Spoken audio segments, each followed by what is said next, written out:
Ah, here it goes. Yes, we're back. Here for Dallas and Washington because that is the game that I could stand most to watch today. I didn't even bother to really put proper clothes on. That's how much I am taking this seriously. I hope you all are doing well this morning. Good to see you, geezer. Ah, and so far, well, I'm not sure what to make of the game. Dallas got the ball first, and they're currently working their way up the field very smoothly. First and 10 now on the 39. Everybody has the Cowboys favored today, but uh, if they have more passes and drops like that of the ball just bouncing off of CD Lamb's hand, I think they're going to be in trouble. Yeah, I will keep tabs on the Lions game. I'm not sure what time it's at today. I think it's the 1 o'clock game, but unfortunately, it's not one of the games that they're showing in broadcast area. That is something I did want to mention while the Cowboys get ready for second and 10 is that I'm actually considering that if I get to a certain number of followers that I will shell out the money for NFL Sunday tickets so I can choose which game I can watch. And then I will gladly stream every meme game possible because those just seem like more fun instead of the games where I'm actually am somewhat interested in how the outcome turns out because the disinterested ones always seem to appeal to me more. Oh, 3 o'clock slot. Well, hopefully, hopefully it will be at least competitive. I mean, half of the Lions came down with the flu in the past week. This is it's going to be interesting to see if all the guys that they activated from the practice squad can do anything. Meanwhile, nearly a easy interception while a Dallas receiver just standing there looking dumbfounded. So terrible. We're second and 10. Fakes the pass. Got some pressure coming up in Dak's face, but there's a catch by Cooper. He'll gain about an 8 or 9 on that play. Be a short third down. Hopefully, one of their runners can do something. Hello, Bella. And you as well, William. Glad you both can make it to the show today. Ah, as you can tell, I kind of rolled out of bed, and I was like, do I wanna put clothes on? Nah, screw it.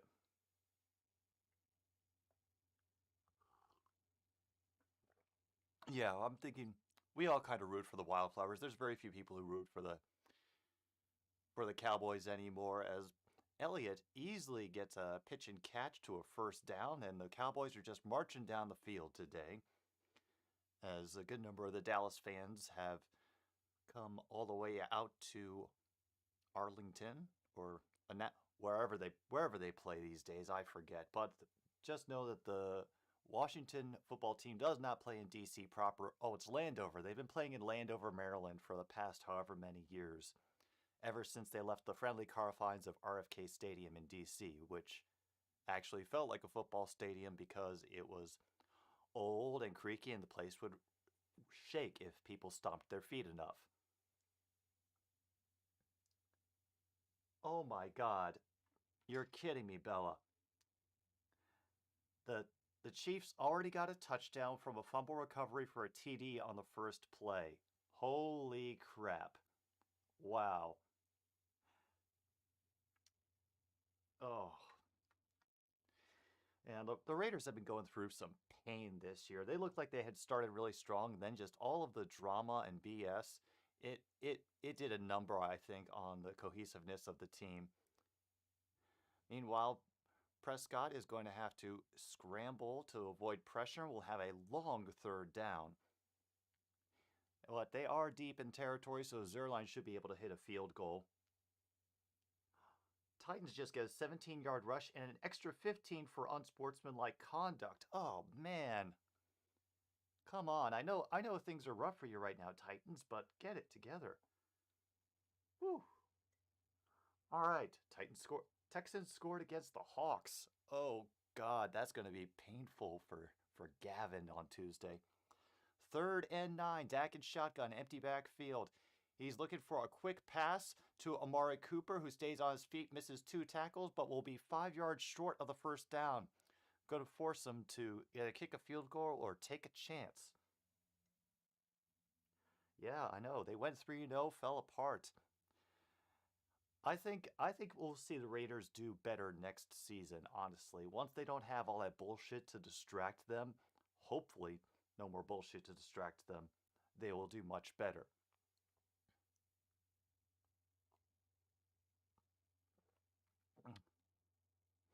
It's going to be a 35-yard attempt for Zerline, and he's been pretty automatic with a few random shanks, but he's actually a pretty consistent kicker from what I've seen. It is up, right down the middle, 3-0 lead for the Dallas Cowboys early in the first quarter, 9:37 to go.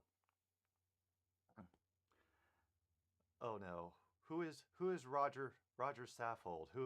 What position are they, geezer?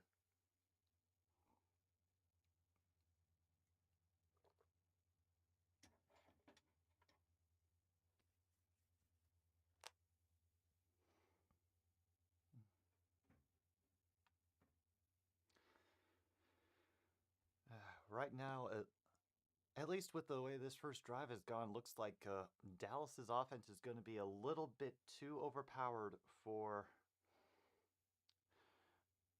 Washington to handle, and that's going to be make for a frightening prospect, depending on how they handle the rest of this game. Oh, one of the O linemen, damn, and they run.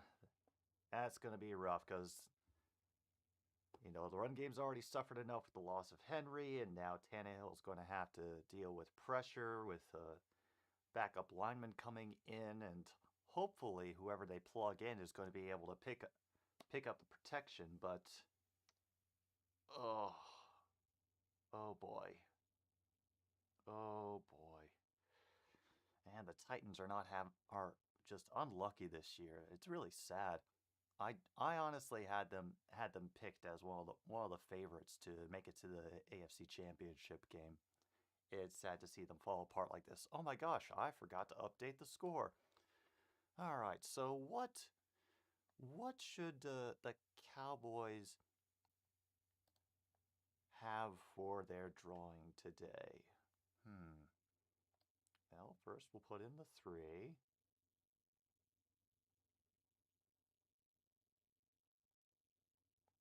Da, da, da, da, da. There. Perfect. Uh, well, the Titans are in the red zone now. The Giants are missing a lot. They're missing a reliable quarterback. They're missing it. I think they had somewhat of a defense, but apparently hasn't done much for them this game or this season. Good to see you, Hunter. Glad you could make it to the show. Ah, what should the? I mean, it's easy to just give them the star, but hmm. All right. I know this is I know this is cheating, but I'm doing it anyway.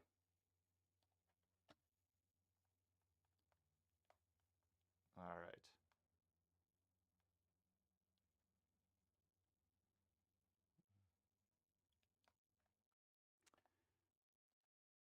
Actually, we'll put that one right up there as Heineke and Washington come out for their first offensive drive of the game. There, we're making a nice little tumbleweed for the Dallas Cowboys. Yeah,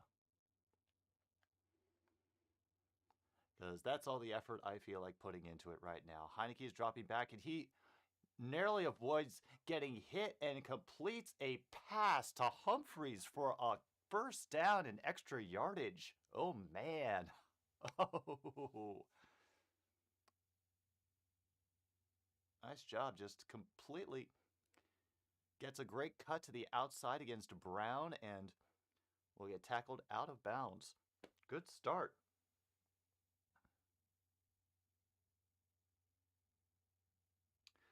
Uh, my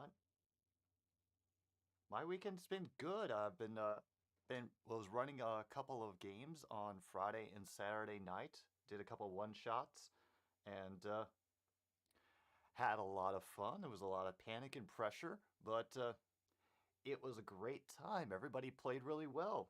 Uh, Adam could probably tell you a little about that because he was involved in the Friday night game. Oh, the Wildflower Gang is here. Nice to see. Deontay Foreman got a touchdown for the Titans. Nice. Meanwhile, Washington is driving 2nd and 8 at their own 41. Play action, fakes the handoff, and the pass is just out of the reach of the receiver. It'll be 3rd and 8. What a shame.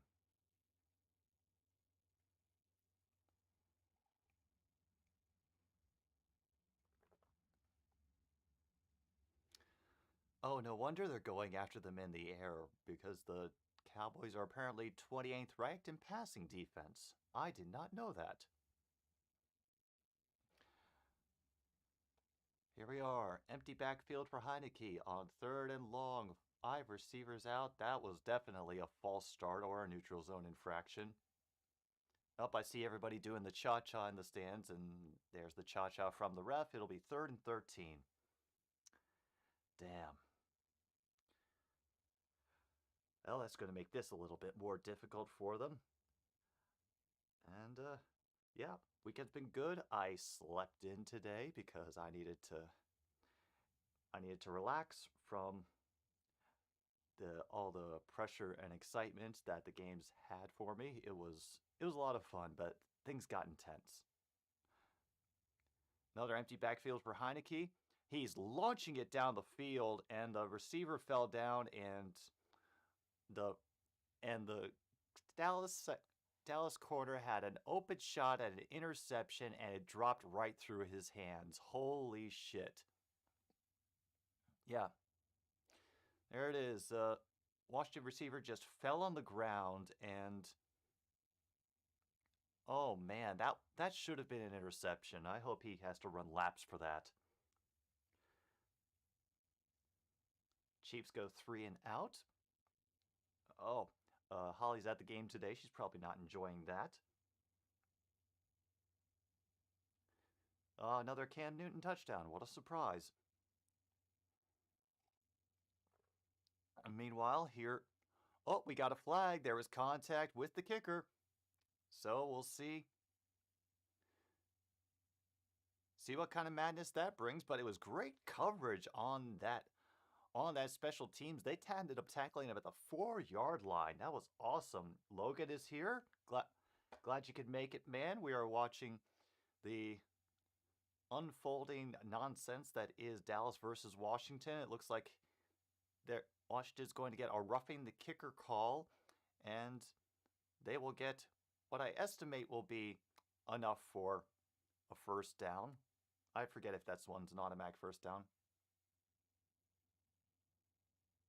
Oh, they're not even calling that. It's going to be offsides on defense. They declined it because they did such good job on the punt coverage. Dallas is going to be starting from their own 4 for this drive, so they'll have to go all the way down the field. If they're smart, they'll burn up some time on the clock.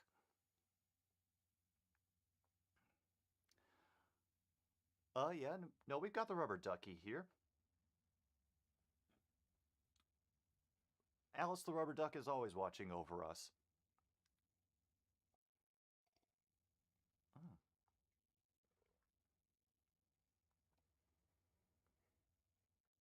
Ah, oh, we all misspell it sometimes, Bella. It's just part of life's rich pageant.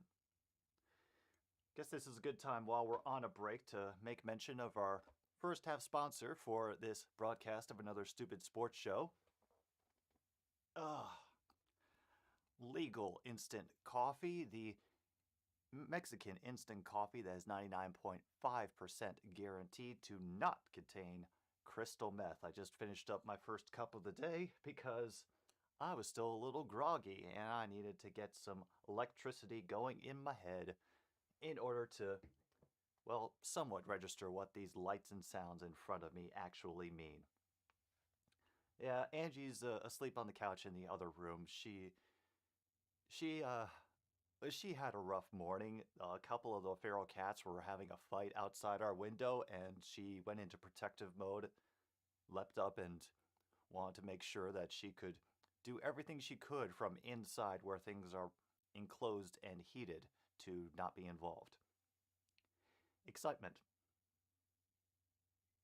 No, no hangover, no hangover. Just last night I was doing an RPG with some of the mods, and it was rather intense. It ended up going a bit late, and the adrenaline crash afterwards hit me really hard.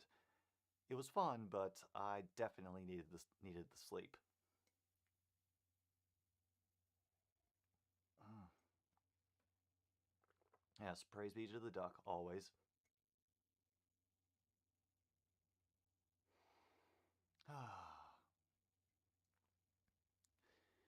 All right, this is going to be an important drive for the Washington defense. If they cannot get at not an immediate three and out, then at least an early stop, keeping Dallas in their own territory, they are going to be struggling for the rest of the first half to get anything offensive going. As we've seen lately, they're more of a grinded out team. They want to do they've been doing long sustained drives to keep opposing offenses off the field. That has been their winning strategy. And if they can't stay on the field for very long, then they're going to have a rough time.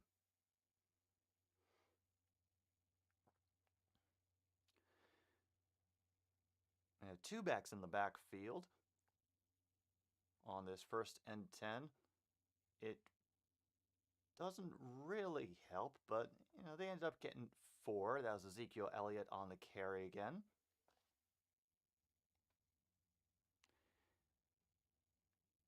He had a big he had a big man in the other back leading block for him. I couldn't tell who it was because I don't have that sound on right now. Apparently my headphone jack has gone kaput on this TV, so don't get that information. Second and 6, got an empty backfield, Elliott in motion to the left, and an easy pass for our first down to C.D. Lamb.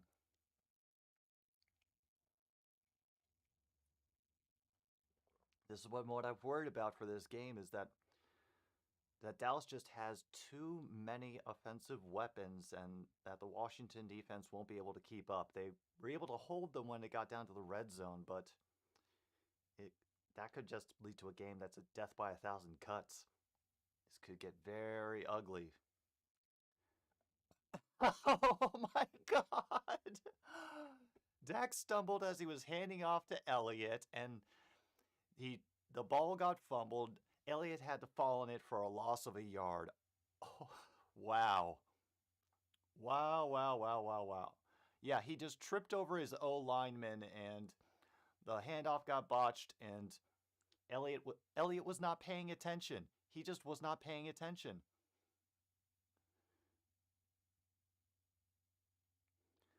High snap for Prescott on next down as my antenna signal goes out again, so I'm completely missing the next play. But it is an interception. What do you know? Picked up by Collins for Washington, and now we change possession.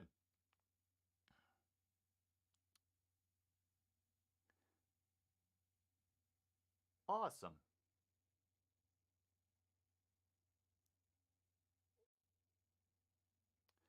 Oh man, my signal is absolute crap today.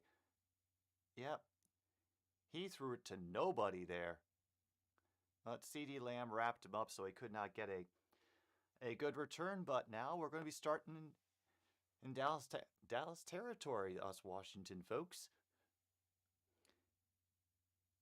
And first play is going to be a handoff to, I think that's Gibson. That will go absolutely nowhere. Stuffed at the line of scrimmage, second and 10.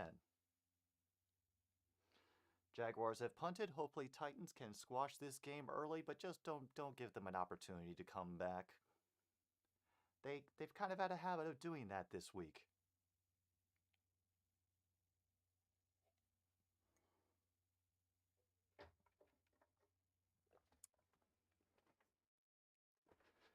Still on the Dallas 37, second and 10. Gibson to his left, but it's going to be a throw, and receiver stumbles. Incomplete. Third and 10. This could get ugly. Very ugly.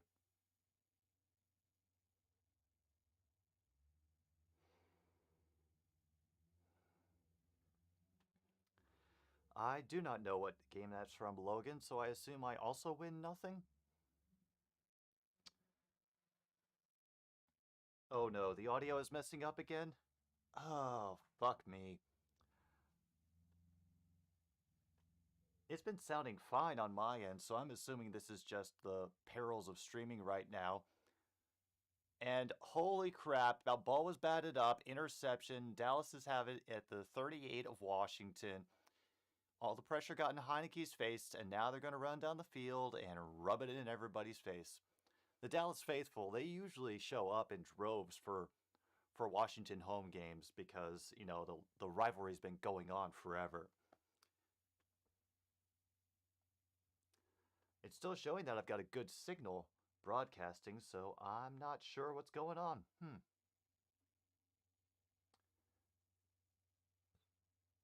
Ah. Raiders have had the ball for like 20 minutes and somehow aren't at midfield yet. Oh dear. Oh dear, oh dear, oh dear. This sounds like it's going to be just a day of ugly football and chaos.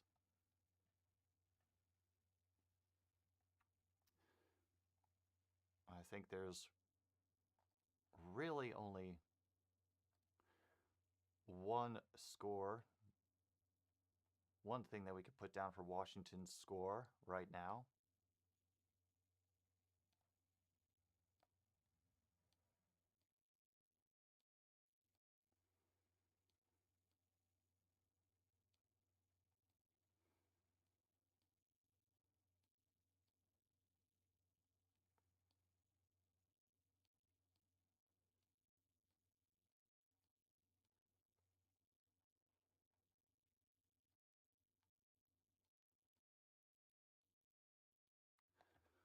Score redacted for Washington at the moment.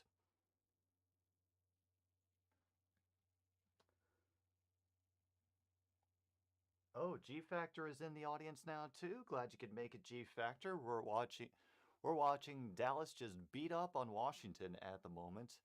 Currently 3-0 in the first quarter, but Dallas just got an interception that took them into Washington territory. They'll be starting about the 38, and we've still got, I think, about half the quarter to go. So this could turn into an ugly, ugly, ugly slog. Oh, and Eric Witt's stopping by before they go to brunch. Glad you could make it. What? Glad you could make it. Let's go Wildflower. Well, only direction Wildflower is going at the moment is backwards, which is unfortunate. They've had a lot of injuries to the defense. It's been weakened this season. They've been winning by the skin of their teeth. It doesn't look like they're going to pull it out today. Randy Gregory on the sideline celebrating his first career interception as Taylor Heineke tries to push out his skull through his own skin. And the Cowboys pick up 5 on the ground. They're actually running with Ezekiel Elliott. I think this is the absolute disrespect that they're showing to the Washington defense, that they're willing to let the player who is battling the most injuries in the season run all over them because that front four is missing 2 of their best players. What? That snap, like, bobbled along the ground and he picked it up through to Gallup. There is a flag on the play, and this is just ugly on both sides. We think it's a free play, maybe, but offsides defense. They're going to decline it because nobody knew what the hell was going on. It was just this, wow. Like, everybody jumped on that. Everybody jumped, and the confusion led Gallup to getting inside down to the 12. And now it's 1st and 10. Elliott is going to get down to the 7-yard line, gain of 5. We'll see if the red zone D will stop them yet again.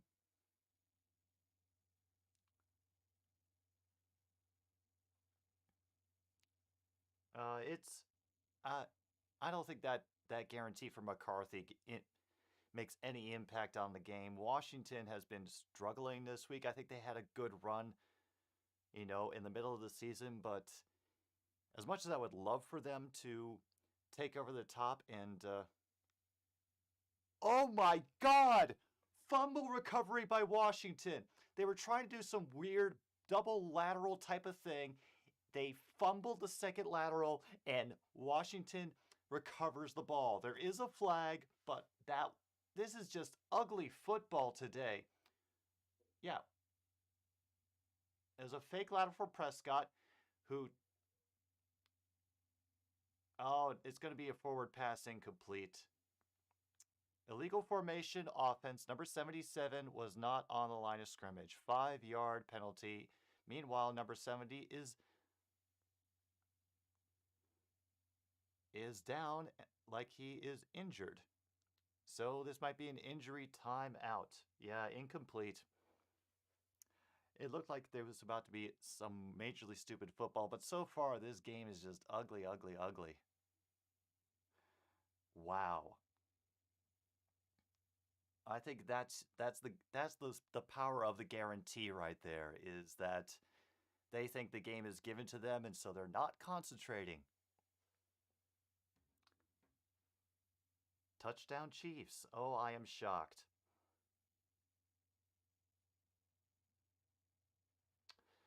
Oh. Oh, sorry, Bella. Looks like this is going to be an ugly afternoon all around. Except for certain teams. I don't know how the Texans are suddenly getting their act together, but that's apparently a thing now. Well,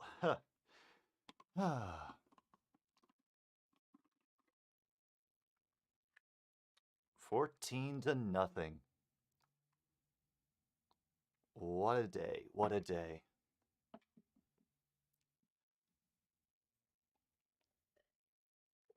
I'm very much like a McCarthy-led team, yeah. It's kind of sad. Yeah, I mean, who would have imagined that a McCarthy-coached football team would just rely on the natural talent of the players who are on it to get all the work done for them and not actually scheme for the team they're playing against or keep their focus while on the field? Hmm.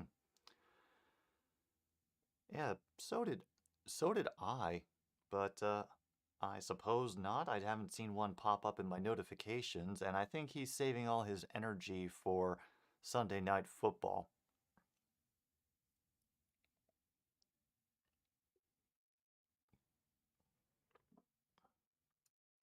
It is a rather big and important game, being the intimidating division rival that the Chicago Bears are this year.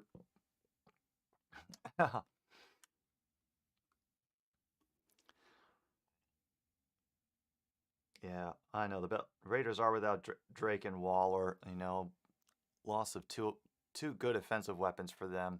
It just sucks. Wait, Saturday football is back. Oh no. Oh no.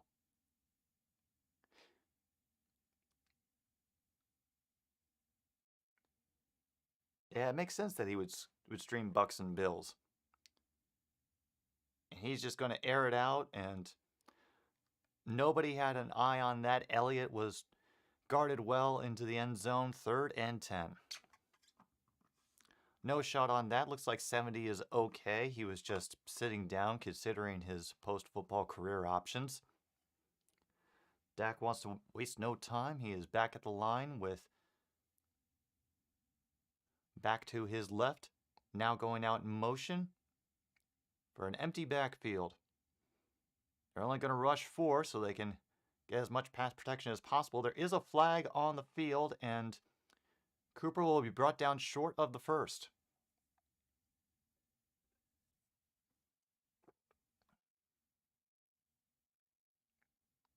Offsides again.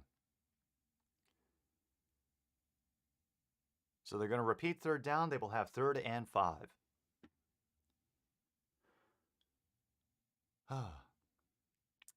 Once again, a great stop ruined by a dumb penalty.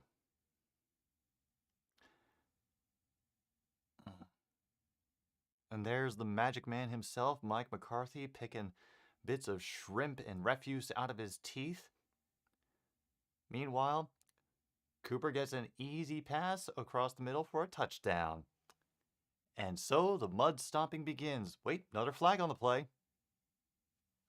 We don't have to update this score yet.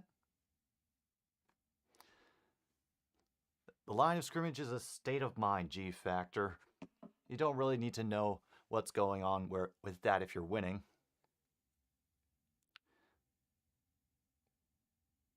Mike McCarthy is already signaling for what he wants the extra point to be. Personal foul, roughing the passer. He's going to take the penalty so that they can do a 2-point conversion on the 1. Oh, just the extra point.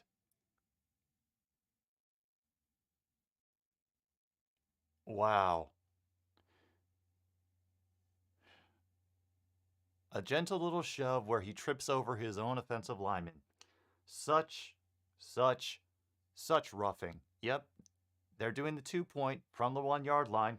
I don't blame them. Oh, Seahawks got a touchdown. Good for them. It's nice that it's good that they get something nice. And Elliott will get in for the 2-point conversion, so it will be 11-2 redacted. Whoa. Not what I wanted at all.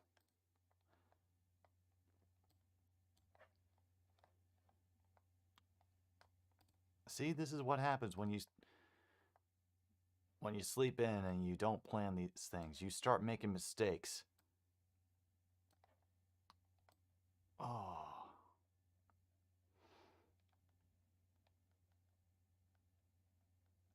I'm also giving away the secrets of my digital trickery as well. There is some green screen action going on. How this is done is I have a paint program opened with a green chroma key color as the background canvas, and I'm just putting the text and writing everything in as I go. So I'm just painting all of this into a paint program that is chroma keyed out, that has chroma keyed all the green out, so it looks like it's a transparent thing.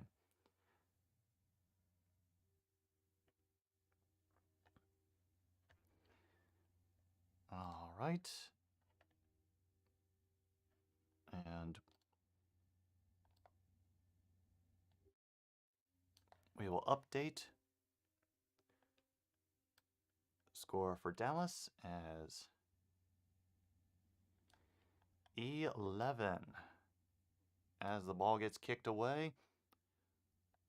And they'll get a decent return up to the 28 as Dallas special teams member slaps the ball out of the returner's hand after the play is dead, because they're a good team now. Haven't you heard? They're going to the Super Bowl. So they can do those kinds of things. Another flag on the play.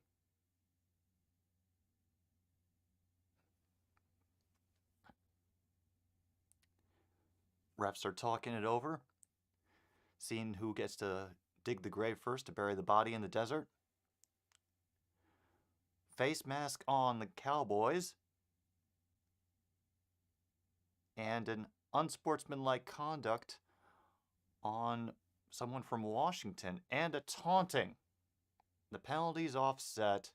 First down for Washington. Meanwhile, here's Darrell Williams gaining that touchdown pass and run into the end zone for the Chiefs. 14-0 against the Raiders.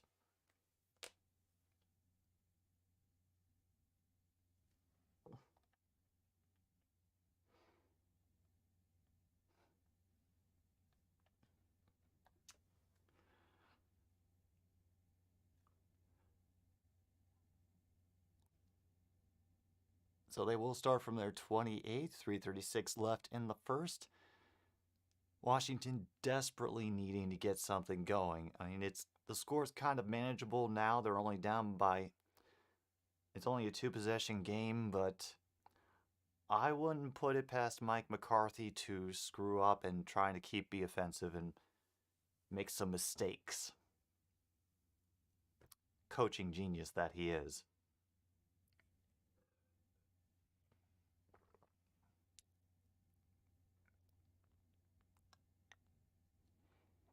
And they're going to try again with Gibson, who the run defense is doing well enough for the Cowboys. He's not going to get anywhere on that first run. It'll be 2nd and 10.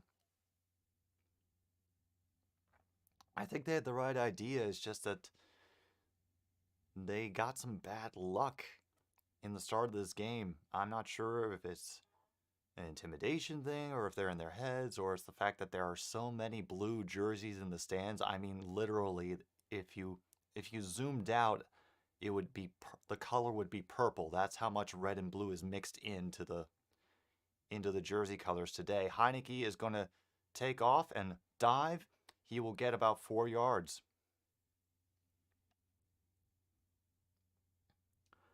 Rodgers has reported that pinky toe won't heal until the end of the season, but has healed enough where he can play for the remainder of the season. And, well, if Adam Schefter says it must be true. I'm assuming that Rodgers is just going to play on that thing until it either turns black and falls off or, they win the Super Bowl or whenever they get eliminated in the playoffs. Because his blessed ego will demand it. 3rd and 6, another pass for Heineke is going to get hit, and that is a catch. What a great catch by number 13, and they're also going to get a additional penalty for that shot at the end when after he was out of bounds. Ooh. Yeah. Wonderful catch by 13, and then he gets just cracked. After the play was over, personal foul, defense number 28. 15-yard penalty.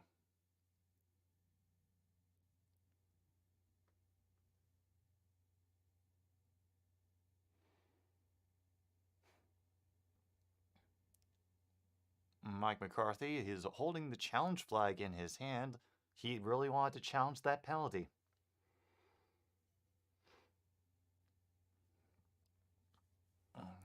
Oh, he might even be... I think he might even be wanting to challenge the catch itself. Because it was very, very close along the sideline. He maybe wants to argue that it wasn't a complete pass.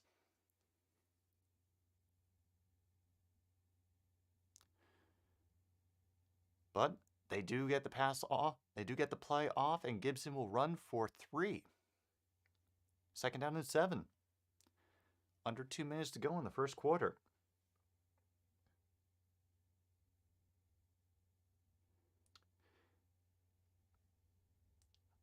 Florio would have probably added that Rodgers was trying some experimental treatment at the behest of Joe Rogan. There was a...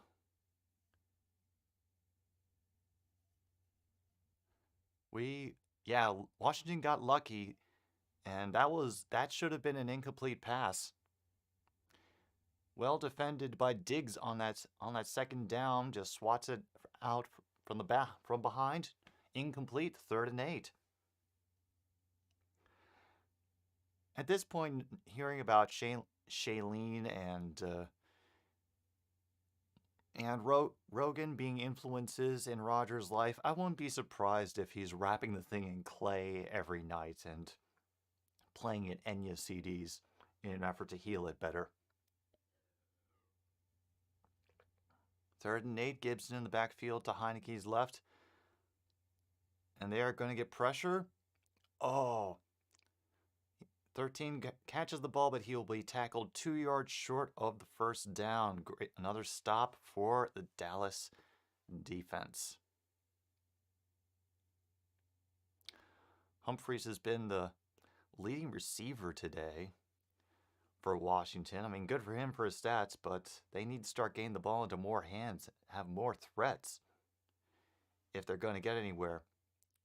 Dak is getting his playoff form ready. He's got his helmet back on, and Washington is going for it. They are across the 50, so I understand this is a decent chance to take. One on the play clock. Heineke in the shotgun. He is going to get sacked down at the 40. The ball will come out, and doesn't appear to be a whistle. Will it be a touchdown? Yep, Dorrance Armstrong, fumble recovery touchdown off of that sack.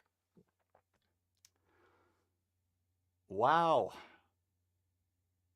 Heineke is looking a little stiff going up because he got essentially pancaked on that tackle. Oh boy. Oh boy. 29 seconds to go in the first, and it's already 17-0. Shoot.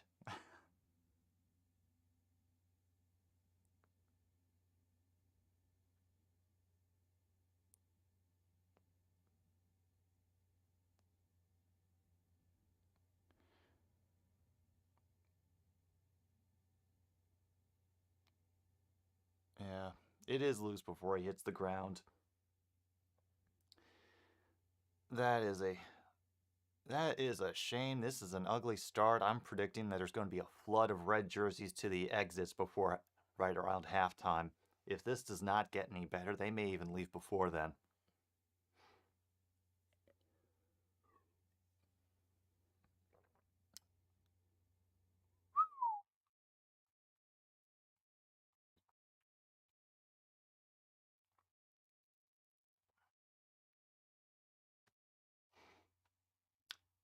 Well, at least it'll be a nice day out for all the traveling Cowboys faithful.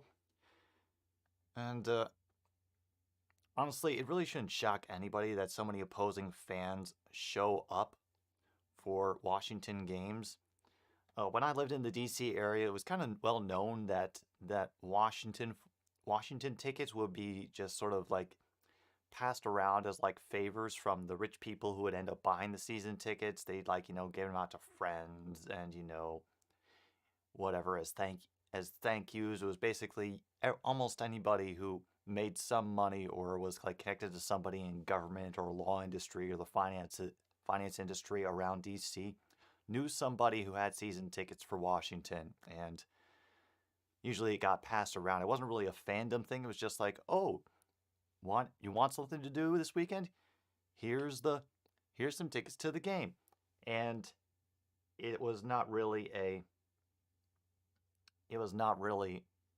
much of fans, just sort of like general well-wishers, like that don't wish any definitive harm on the team.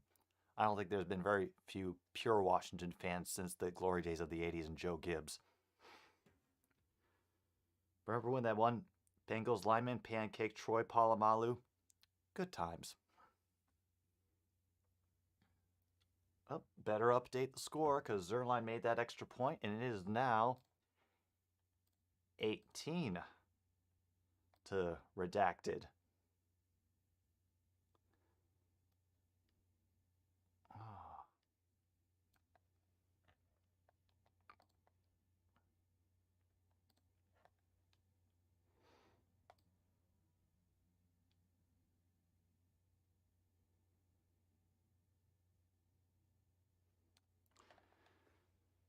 And I'm thinking that was a touchback.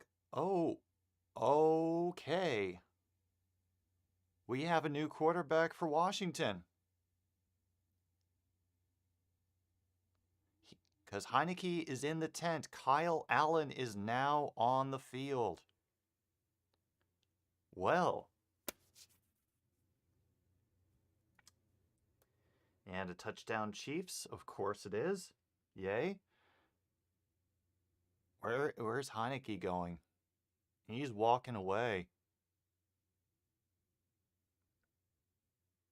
And of course the signal dies right on the first play for Kyle Allen, so I don't get to see what happens. Hooray for Antenne.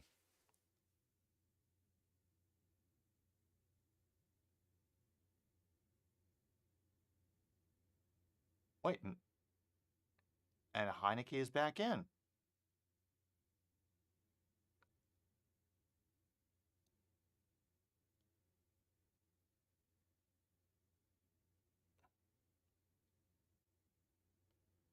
Wow, he got a first down, and now they take out, and now they take him out and put Heineke back in. Huh.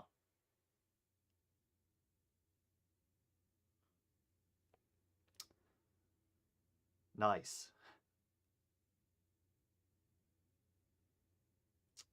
Wait, what? Lamar Jackson got carted off? Oh, the Ravens are dead. They are so, so dead.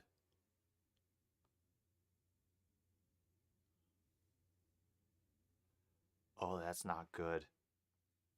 I mean, they already had all the injuries, and Lamar Jackson's been like carrying that team, just dragging them behind in a radio flyer wagon for the past couple weeks.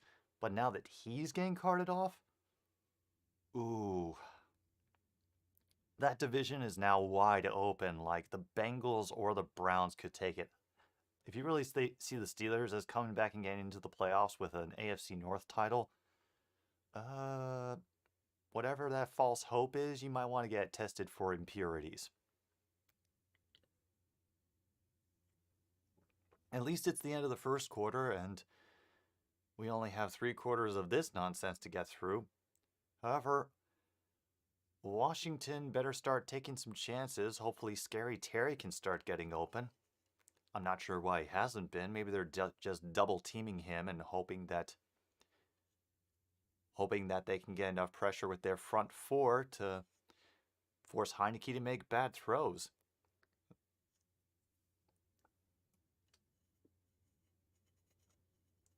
Got sacked, hurt his ankle, limped off the sideline, was taken to the locker room by cart.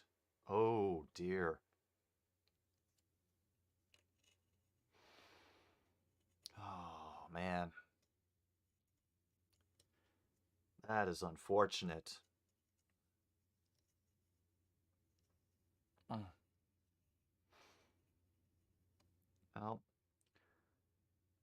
Well, you all might know this better than me. Who is the Ravens' backup right now? Do they even have a backup?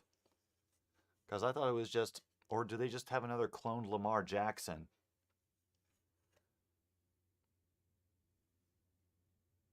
Because the only decent opportunity I could think that would work for the Ravens is if they have a totally unknown QB for a backup, which I always feel that rookies and unknown QBs have the best advantage for coming into a game as a substitute. Tyler Huntley. Now, that's a name I recognize. I have no idea from where, but oh yeah, yeah, no, he came in and sort of memed their way to victory like 3 weeks ago, didn't he? Oh, oh man, this could hurt. Very little on the ground for Gibson. Maybe a gain of 2 as the second quarter begins. Be second down and 8. Yeah, he played against Chicago when they barely got that win, I think.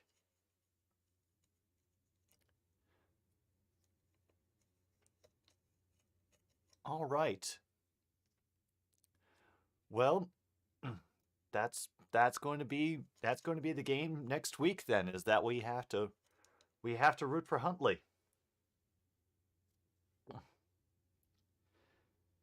Got that right, G Factor. Thinking for all those who got impacted. Heineke scrambling and nearly throws another pick.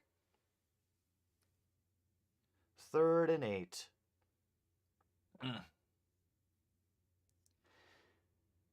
Yeah, I'm thinking especially for the Amazon workers who were told to come in anyway, even though there were dangerous weather conditions that the area was warned about. And then they got trapped in the warehouse. Real nice. Capitalism at best.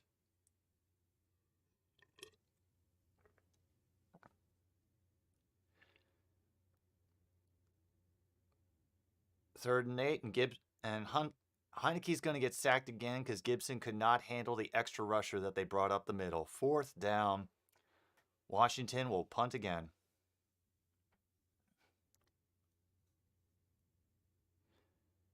Oh.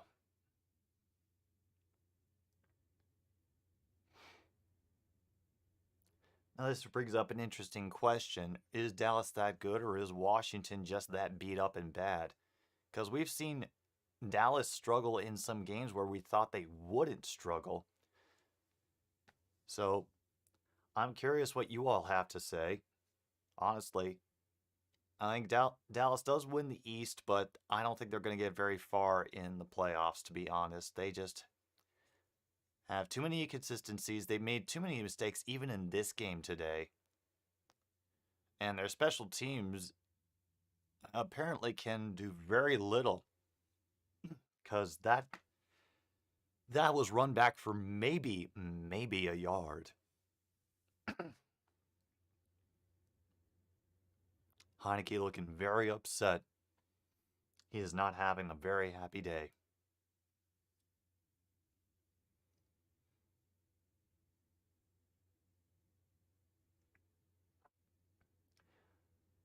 Bella says yes. I'm not sure to what, but I'm glad you agree with me on some point that I already forgot that I made. They're guaranteed to finish above 500. Yeah. Scary prospect, but at least Scooter Magruder is the proud owner of a 5XL large Fitzpatrick jersey. And I think we can all sleep better knowing that.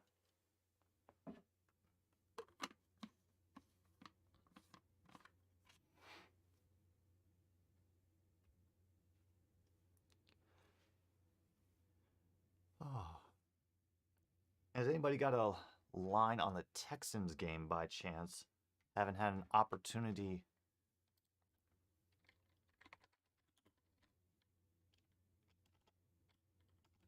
No, you don't spell Houston with an A at the end. What are you thinking, brain?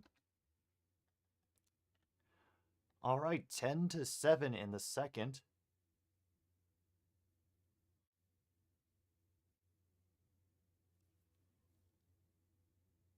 Ten to 7, that's it? The Seahawks can't build more of an advantage than that. Ooh. Falcons got a pick 6. Oh my goodness. This is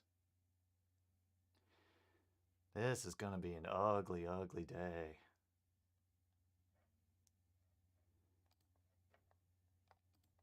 Ugly day all around. I could feel it already.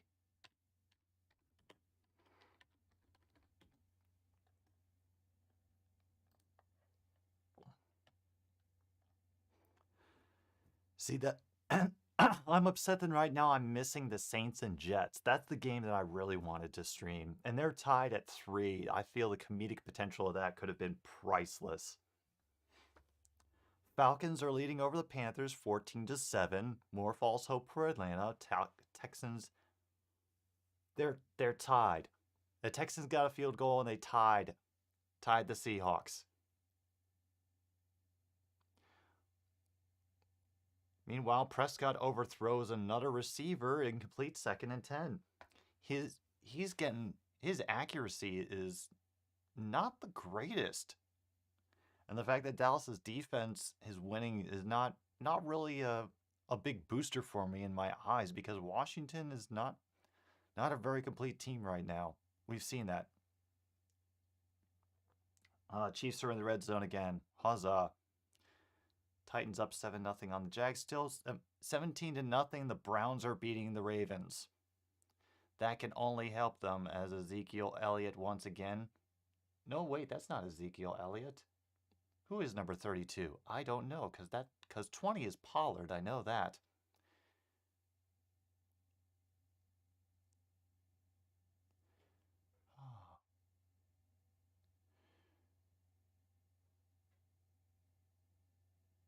Third and 6.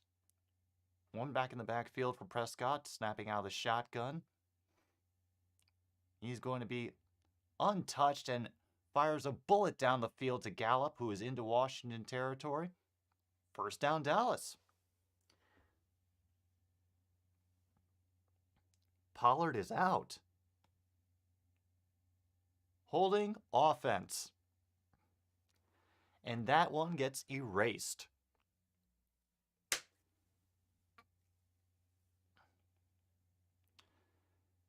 Yeah, number 71, that was a clear hold right there. Had him gripped up underneath the jersey and the pads. Nope.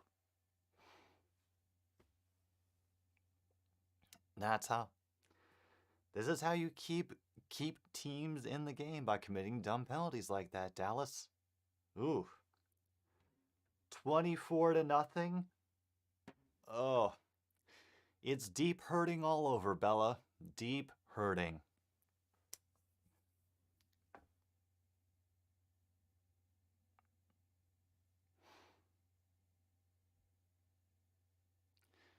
Empty backfield once again. And a short pass for CeeDee Lamb. They are not going to get the first down. Redskins, with a little help from the Zebras, make a stand. They could get some decent field position out of this, depending on how this punt return goes.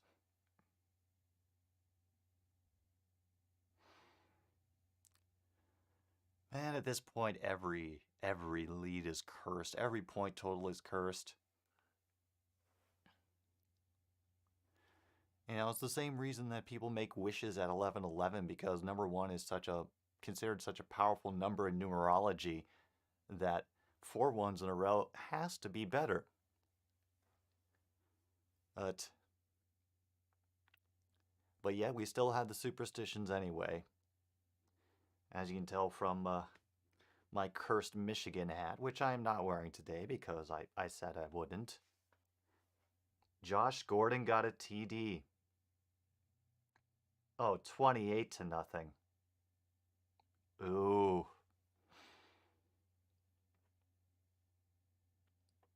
Are you at least in the second quarter?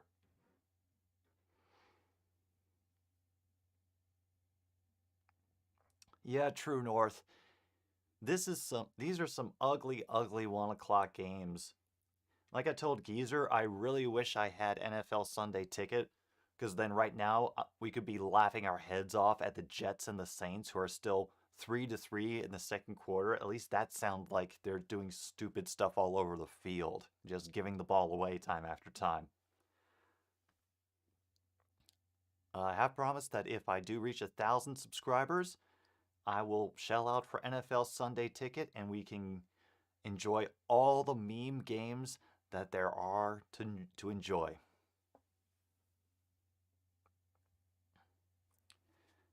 See, no other updates. Titans are now up 10-0 on the Jags.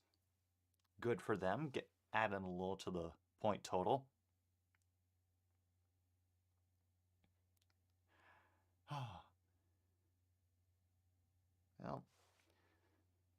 Well, I think we can acknowledge that some of our teams are not going to be doing anything in the postseason.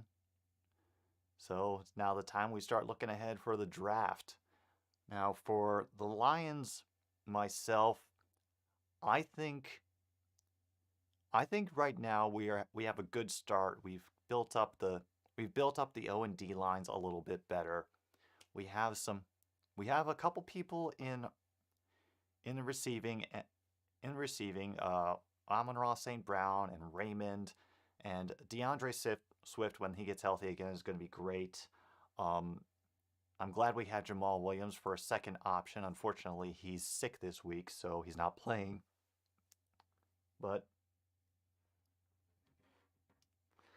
yeah, Lamar Jackson got carted off, but we think it's an ankle injury.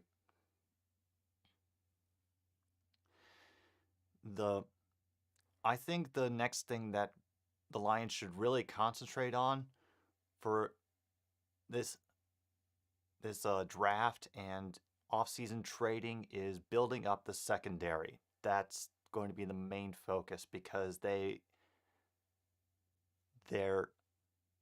line is good. they can handle run games, but the pass defense is atrocious.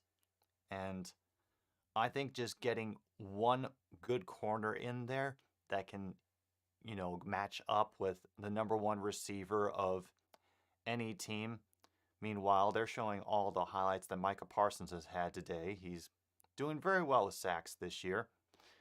Gibson will get 4 on that run, be 3rd down and 6.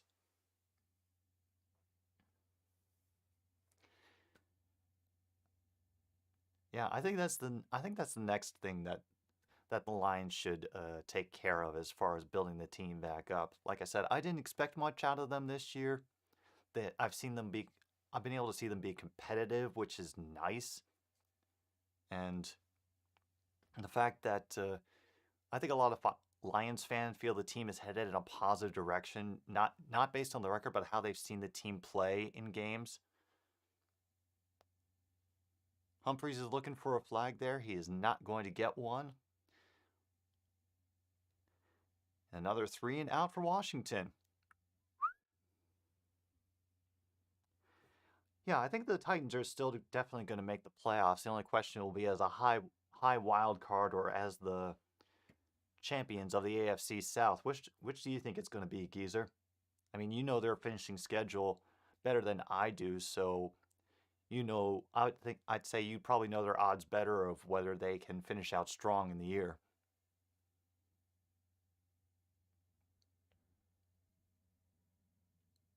And ball bounced in for a touchback. Dallas will have it again with an amount of time left in the second quarter, whatever is going on.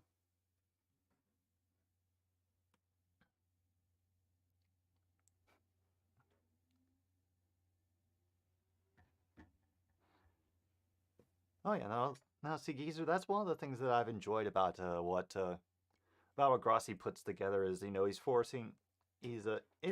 opening up communication between different fandoms and being able to humanize each other and not just be this sort of block stereotype that we get from whatever image the media likes to project about a fan base.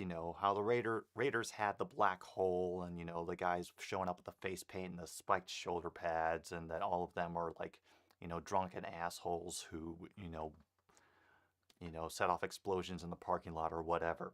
But there are just people who are genuine fans of the team, be they passionate or passive or really into all the fantasy stats or kind of just paying attention whenever they're in the news. My mom is a San Diego Chargers fan and she barely keeps the team in her periphery. She just enjoys it when they're successful, and I don't think she even knows who the quarterback is. She just always keeps her Chargers fandom in her back pocket these days. Hello, Jonathan. Welcome to another Stupid Sports Show. Glad you were able to make it. If the Titans are on in my broadcast area, Geezer, I'll do the Titans next week. I'll have to see what the broadcast maps have in store for me. Who are they playing?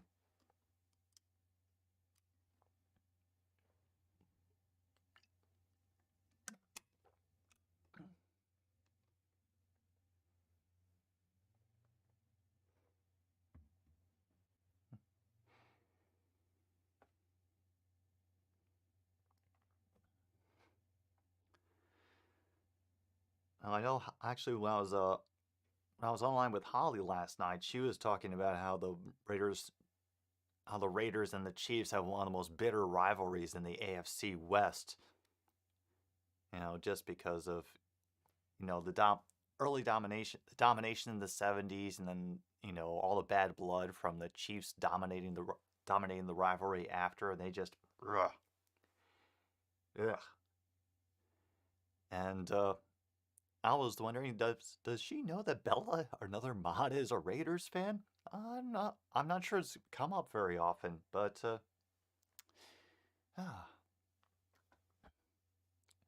she'll find out sooner or later. Cowboys start at the 20, and that run goes absolutely nowhere. They're still checking on Heineke's arm.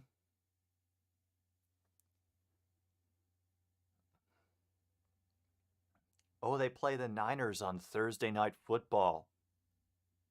Geezer, it will be done.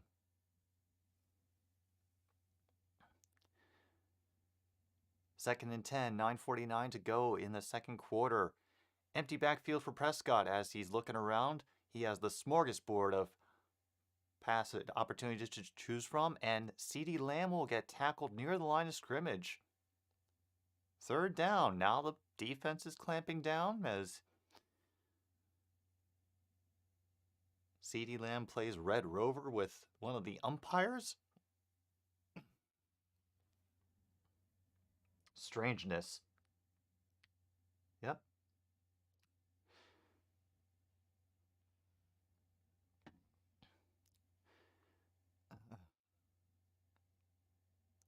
Oh, and there's a nice wide open field for Lamb, and after a few missed tackles, he will gain 12 and get a fresh set of downs for the Cowboys.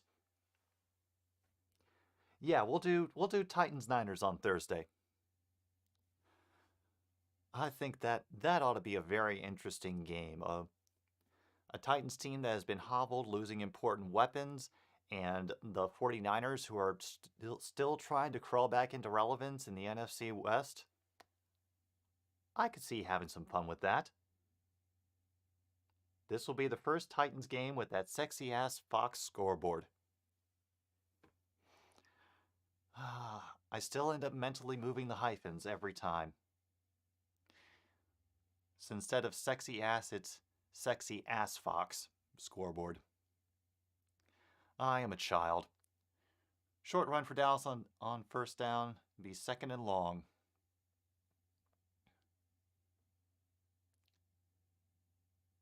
Oh, Kamara scored. Good for them. Saints up 10-3. And Collins is down on the field for the Cowboys. Looks like we might get another injury timeout here. Yeah, that does sound horrible, Bella. I'm sorry that the game's going badly. Unfortunately, for certain TV markets, there might be only one game on at a time. I know Fox is only doing there's the way their TV schedule is split up today.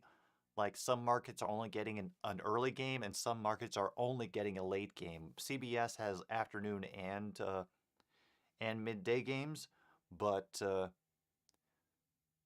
and once again, it's weird map. Like the less what they consider games they consider less important are just focused on their markets, and most people are getting the big ones like Dallas, Washington. That's the big money maker, so that's going to most people. Bills and Bucks at 4 o'clock. That's the big money maker, so that's going to most people. And then it's just whoever is nearby for. And Dak stumbles on 2nd and 8. He'll only pick up maybe 2 yards on and bring up third down. Yeah, Washington cannot do anything, and Dallas is essentially they are for as impressive as this team is supposed to be, they are just goofing more than you would expect.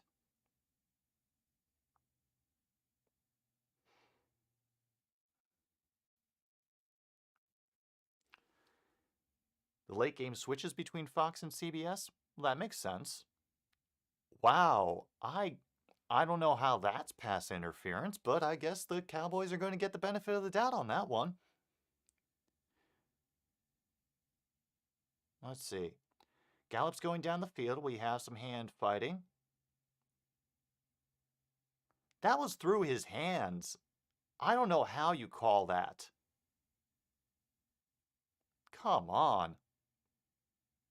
Wow. Cowboys going to get a gift. And we'll get a very nice chunk of yardage on a first down.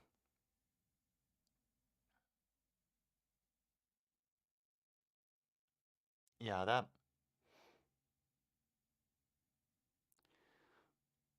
Ball was catchable. He just did not get his hands around it, but now the Cowboys are on the Washington 35.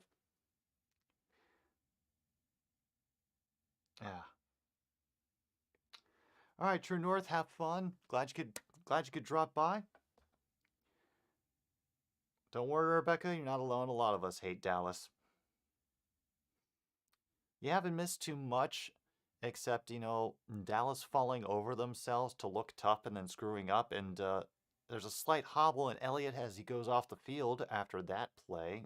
Be 2nd and 3.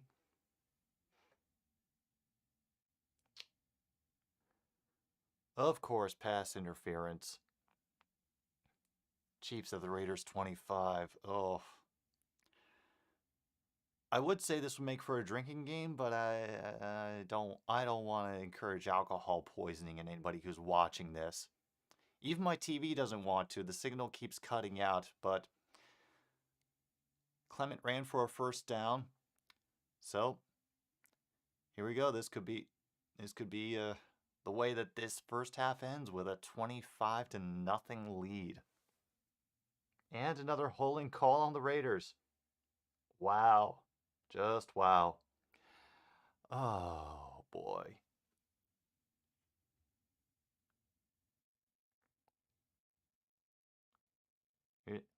William, your dad raised you to hate Dallas. Understandable. If I recall, you mentioned you're a Giants fan, so yeah, divisional rival. That makes sense. Another short run by Clement. He'll pick up maybe 3 on that, and Ezekiel bumbles back onto the field like the wobbly Kirby that he is. 2nd and 6. 5:30 to go in the half. Yeah, they got a 2-point conversion on their first touchdown. They scored first with a field goal, then got a touchdown with a 2-point conversion, then just took a straight touchdown with an extra point next time they got in the end zone. And that one, from what I could barely see, was overthrown for Lamb in the end zone, incomplete, 3rd and 6. Sometimes I don't miss cable because I don't have to think about all the channels that are around that I'm missing out on, but other times I really do miss the reliable signal. Hmm. Who are the 49ers playing?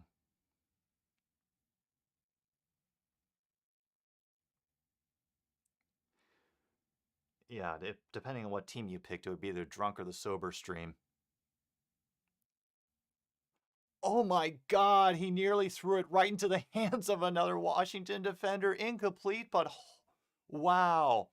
Holcomb nearly had an easy pick. It's the Bengals. Okay, yeah, Bengals defense is inconsistent. I'm not. Hmm. That is a tough one. Unless you have Spectrum, nothing is reliable. Yeah, yep, that's true.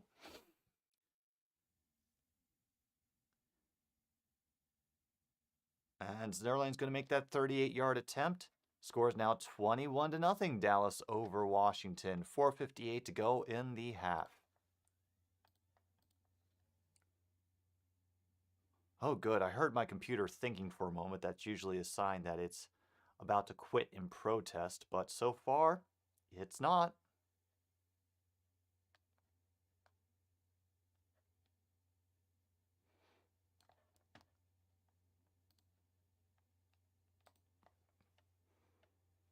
Hmm.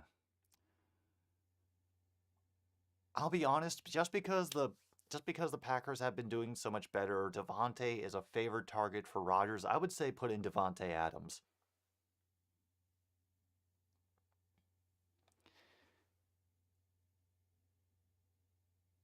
You know, yes, the Debo is a Debo. It can be a threat on offense, but he's also had a bit of injury trouble this season, so it could end up with him getting knocked out of the game in if he re-aggravates anything pretty early. Devontae's been pretty solid, excuse me, for this season, so I think you're safer with Devontae.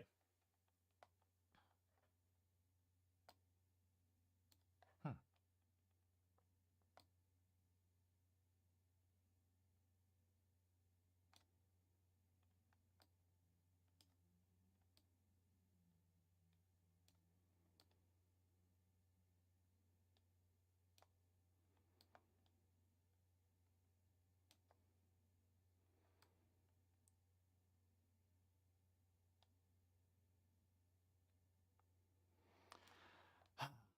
The worst part is that I really want to put some horrible, horrible stuff for Dallas, like a noose, or maybe no, I'm not even gonna say it. Not even gonna say it because I don't want my stream to get banned. Since your opponent has Mixon, yeah, I would say definitely Adam. Definitely Adams. Bengals defense has been suspect. I wouldn't but they might also have one of their great games where they completely shut down their opponent. And you wish you had Xfinity in Texas. Honestly, I wish we had local broadband that was built up by the municipality so that we could break some of these price monopolies that cable companies have. They basically agree to carve areas up, carve states and cities up into fiefdoms. So, and then agree to, change prices at certain times whenever they want. So there's no real competition and nobody has to provide a better product for a better price. But then again, that ain't really none of my business.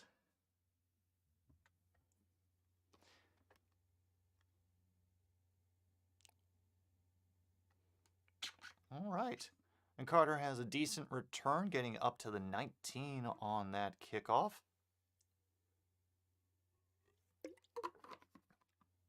Hopefully, they can work some magic for the last drive of the half.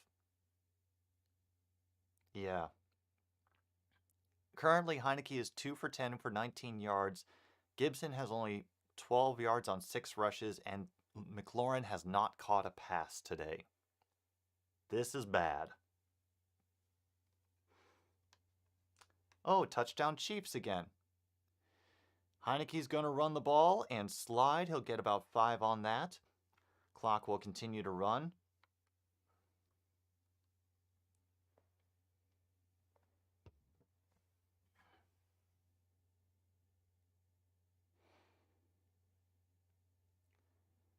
Yeah, they must be double teaming McLaurin because it is rare for him not to get a catch in a game like this.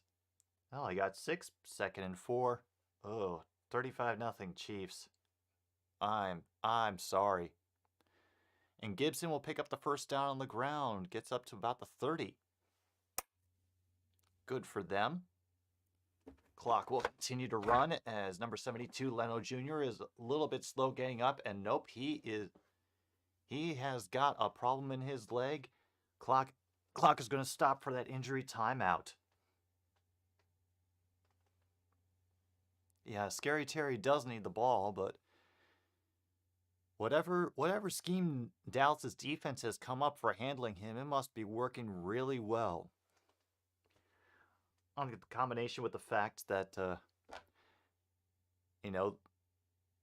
Dallas has had no problem getting to Taylor Heineke when they're rushing 4 or just rushing 5 means they have enough people to clog up all the passing lanes.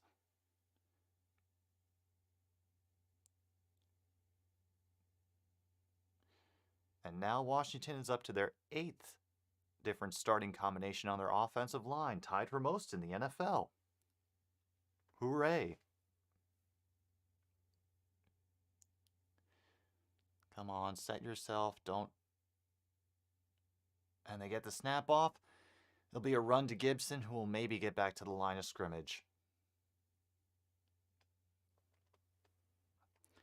Gallimore celebrates his tackle, and the Washington has 2nd and 10. Yeah, Bella, I wouldn't blame you if you turned the game off. Maybe turn on a nature channel, watch some birds, think about cupcakes. I mean, anything's got to be better than you suffering through the pain.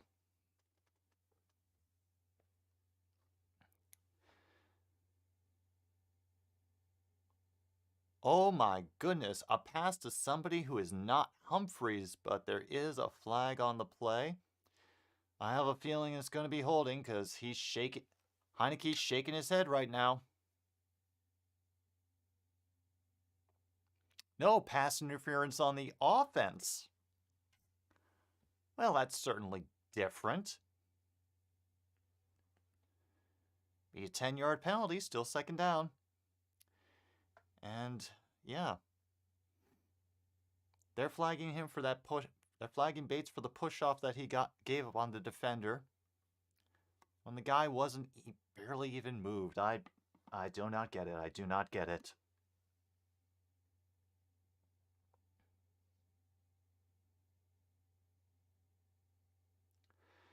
Yeah, that's my half-assed drawing of a tumbleweed G factor.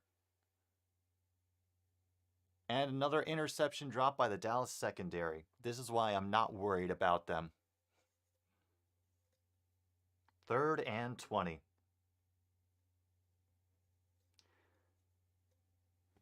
AJ Terrell picks off PJ Walker. Oh, the fun continues. Meanwhile, the Seahawks are beating the Texans 16-10. Falcons up 17-7 on the Panthers. Saints Jets 10-6 at halftime. And Chiefs. We won't even mention the Chiefs. We'll just pretend that game doesn't exist anymore.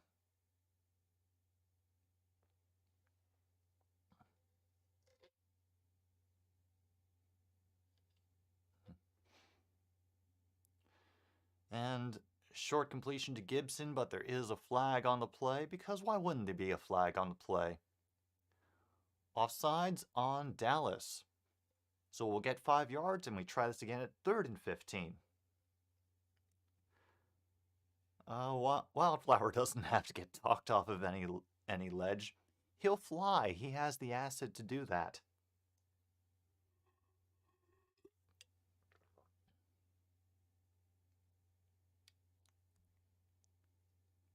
Meanwhile, Dallas has taken their first time out. I think they plan on getting the ball back and inflicting some more pain. And then we can look forward to a second half of Dallas loosening up on the defense.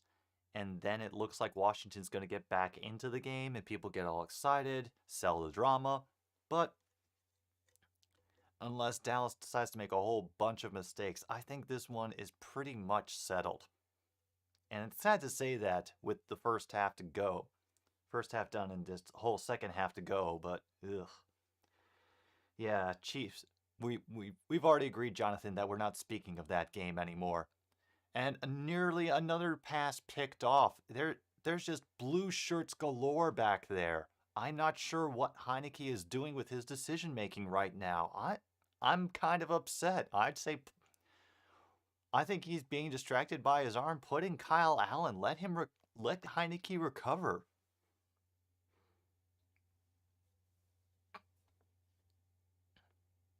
I mean, yeah, there were 4 defenders in that area.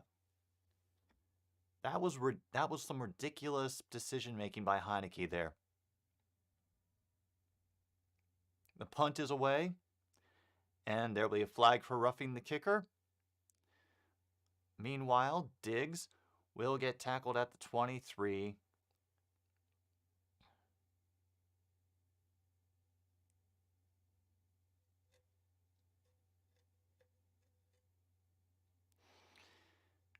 Yeah. Yeah, you see, even there on the sideline when Taylor Heineke reached out his arm to pick up his helmet, he winced.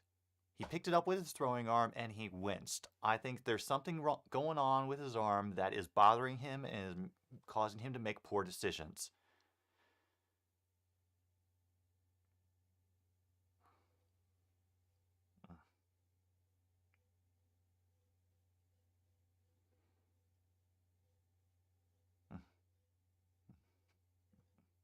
Oh, come on, Geezer. He didn't need to delete his comment. It's just that as far as we're concerned, the Chiefs Raiders game does not exist today. We are playing the Broncos this week, Jonathan. And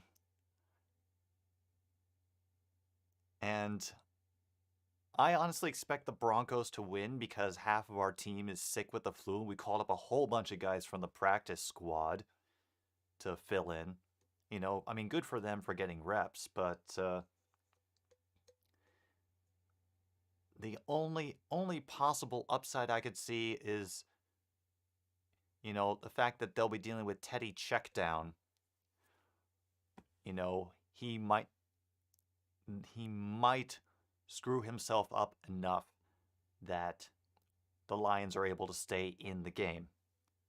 Plus, way we know that Dan Campbell is motivational, all those practice squad guys wanting to prove themselves, they might unexpectedly destroy the offense. Who knows?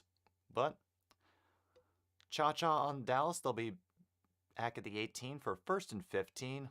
Dak and shotgun. We'll get an easy throw to Dak with Elliott, which is out of reach. This is sloppy. This is so sloppy. I am agog at how ugly this game is turning, even though, you know, Dallas is clearly dominating. They are doing it in such a haphazard way. They do not look like a team that is going to go very far. Yeah, it'll be nice if the Broncos win in honor of Demaryius Thomas. It will.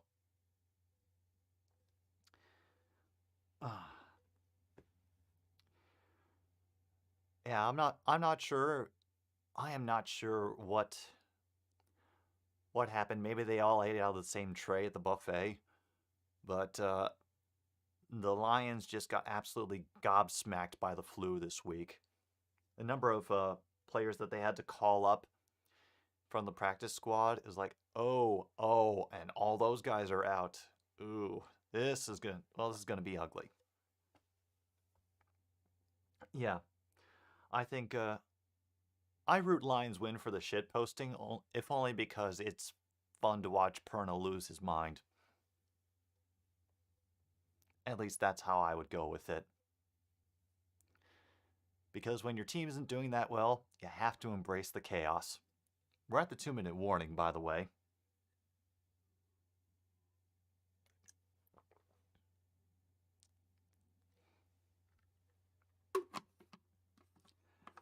Oh, the Browns have made the score 24-6.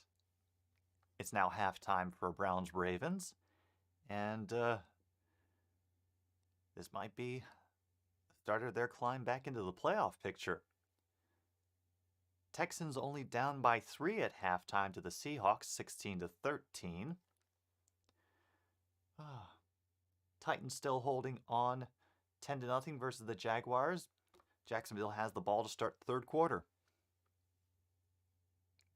Oh, and here the NFL goes with their hype package of the Lions' glorious victory over the Vikings, including that wonderful pass to Amon-Ra St. Brown.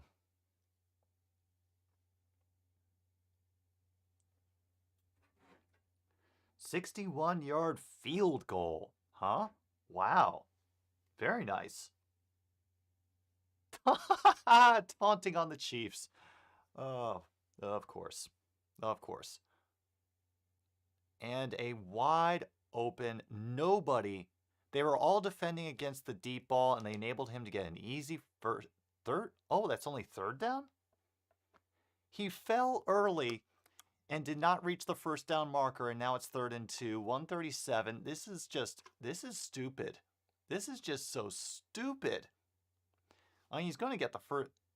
It's an easy run by Elliott to get the first down, but wow. Just wow. They are wasting time when they could be trying to, put this game away for good. I'm just disappointed.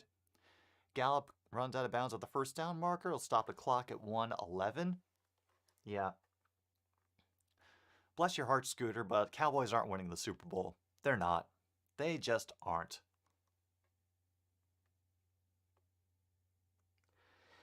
Yeah, you are right about that, G Factor.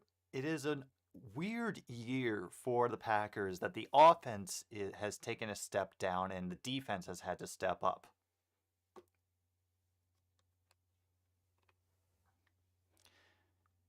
But I think it's just the aura of Aaron Rodgers that still makes people think that any time now they can explode when that really hasn't been the case this season. I don't know who Dak was throwing to, but there wasn't a receiver there within 10 yards. Incomplete, 2nd and 10, 49 seconds left in the half. Ah, I think even Grossi will admit that the offense is off this year. But like I said, defense has been doing enough to make up for it. And they've been winning against quality opponents, so and once again, everybody is afraid to hit the quarterback, so no one goes for a tackle. And Dak runs out of bounds for an easy first down.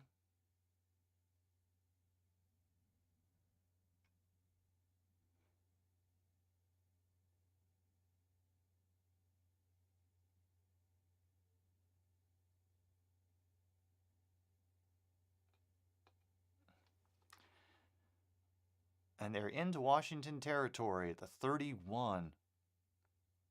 1st and 10, alone in shotgun. Once again, no pressure and an easy pass over the middle to Amari Cooper, who's going to be down at the 11. And timeout is called, I'm assuming by Dallas, be their second timeout. Now they have to figure out how they're going to bungle this one up. Oh, Luke is in the house. Hello, Luke.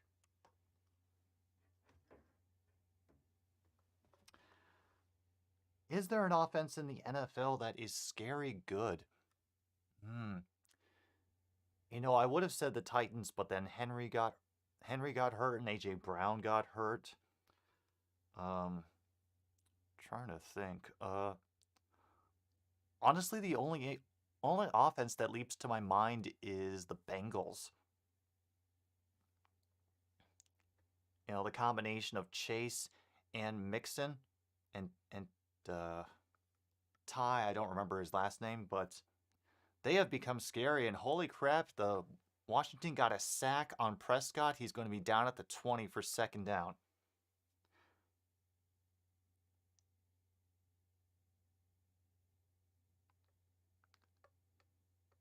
Titans got an interception.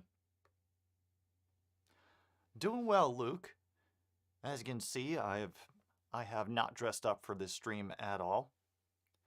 And I'm just enjoying the utter mud and disgrace that is this Dallas-Washington game. It is ugly on both sides of the ball. No matter how much the players may brag, this is not pretty for either team. Hello, Ishii. Glad you can be here. Kung Fu Wombat has joined the party. 2nd and 18, and Gallup drops the pass out of bounds. Incomplete. See? Ugly. He was completely open, too. The defender was giving him like 3 yards of cushion.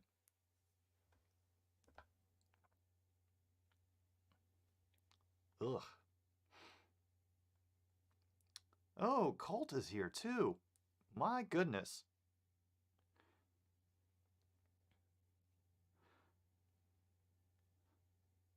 So many people in chat. I do not know how to handle myself. And he overthrows Elliott in the end zone.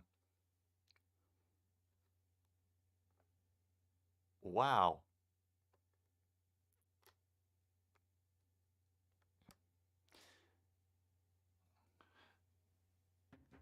Yeah, you don't hate the play of going to Elliott for a touchdown run over the middle, but Dak's throwing, you can tell he's off. Ever since he's come back from the injury, he has been off. Zerline will have a 37-yard attempt, and the kick will be up, and it will be just along the left goalpost. And this becomes 24 to 10. Now let's see if we can just...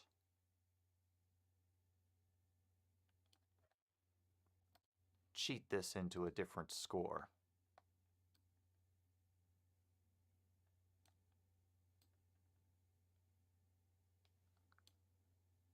Okay, that looks like a 4. Why not? Totally not still drained from yesterday? Yeah, I don't blame you. The Raiders scored 35-3. Oh my gosh.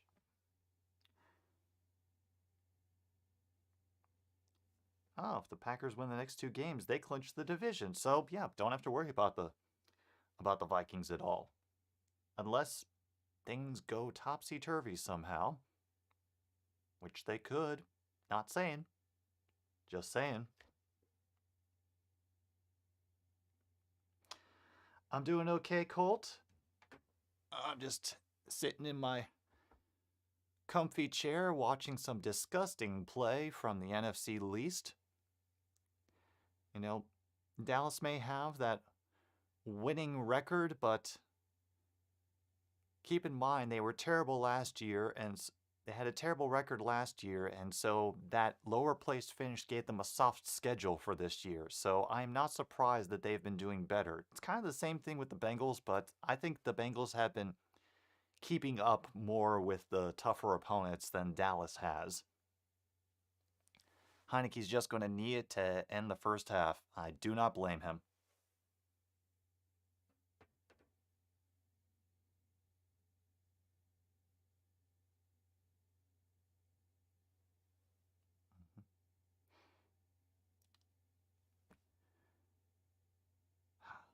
I don't remember that one. Don't be racist. I am a building. I'll find it. I'll find it later. Here we are. Halftime, and Dallas is leading 24 to zip. Fan freaking tastic. My only hope is that this can get just funnier and uglier from here. Like, I want more botched handoffs and overthrows and maybe even some full frontal nudity. Why the hell not at this point? That's probably what this game needs to get interesting again. But in the meantime, I am going to take a little pause for the cause. I'll be back in about 3 minutes. You all talk amongst yourselves. I will not give you a topic, but, be kind to each other. Behave yourselves. And I will see you soon.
That's right, we are back. Had to take a little break, put some dishes in the sink, clean up a few things in here, but I'm just going to ah relax because I never plan anything for these halftime discussions or anything for the show in particular. Ah, it's going to be relaxing. To those of you who did mention, yes, I just checked on Angie. She is angry as usual. She does not approve of anything that is going on right now. Oh, actually, she can tell you herself. That's right.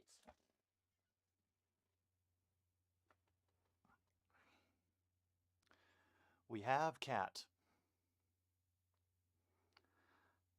I did play music over the break, Geezer. Uh, the duck's name is Alice.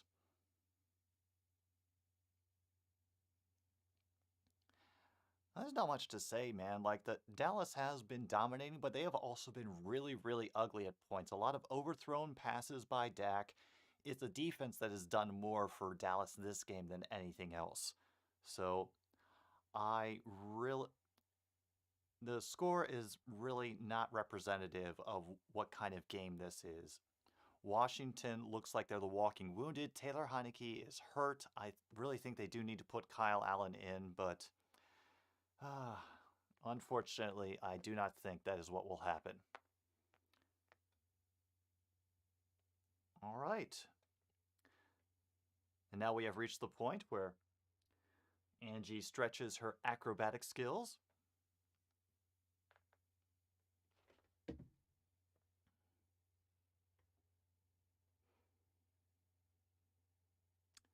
Yep, kitty stream.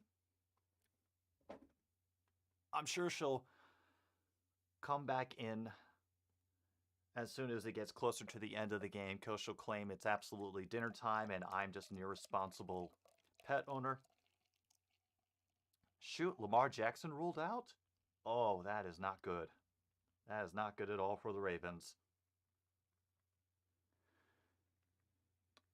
Harbaugh better find some more solutions or else this could be an ugly remainder of the year. I don't know. Oh no. This is just an ugly day. Ugly, ugly, ugly day. Like, yeah, this afternoon is where all the fun games are. Like, I could see the 49ers and Bengals being competitive, even the Giants Chargers, because the Chargers have been inconsistent this year, much worse than anybody thought they'd be. Lions and Broncos, you know, two teams with something to play for, one for DT and another for a whole bunch of guys trying to make a name for themselves off the practice squad and do it in it for Coach Dan. It's unfortunate that the only one that I'm going to get in my area is the Bills Buccaneers that I have no interest in seeing because I don't want any possible ad revenue to go to Tom Brady because of my TV being on. Hmm. Oh no, I think this game is over, LMOs. It's Washington has shown no ability to move the ball down the field. Plus the fact that Taylor Heineke is very visibly trying to play through an injury to his arm. I'm thinking maybe his elbow at this point. It is very ugly and very, very hard to watch. The only thing that I'm looking for now is for the defense to make some great stops and maybe Heineke to take himself out of the game if the pain gets too much.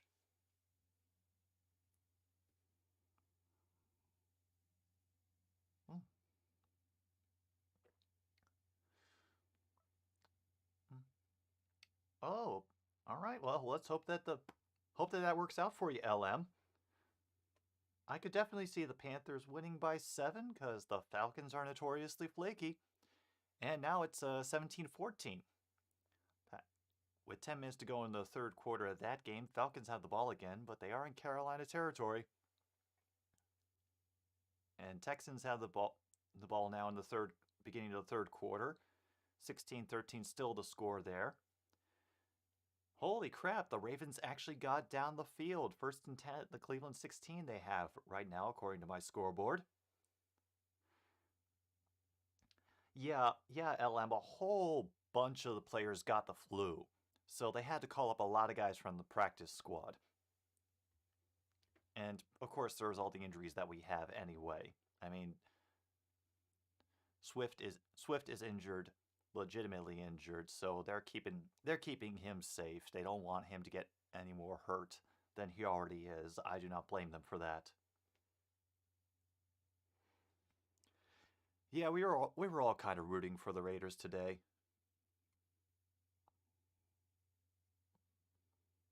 Hmm.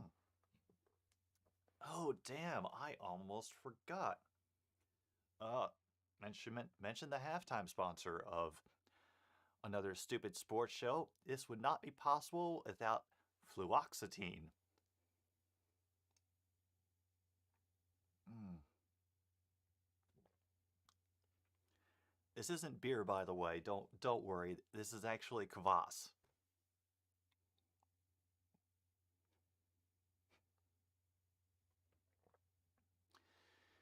I've already had my booze for the weekend. I need to keep myself clean for today.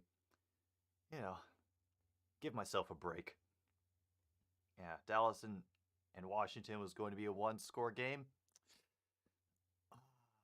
Unless Dallas like completely craps the bed in the second half and like forgets how to tackle, I do not see that happening. Kind of sad. Yes, kvass can be alcoholic. However, this this one that I got does not have an alcohol content mentioned on it at all. You know what? I've made kvass in the past. It has usually come out very low ABV. Like you can kind of feel a tickle, but it's definitely a lot closer to a combination of an Arnold Palmer and a light beer. Mm. Ah.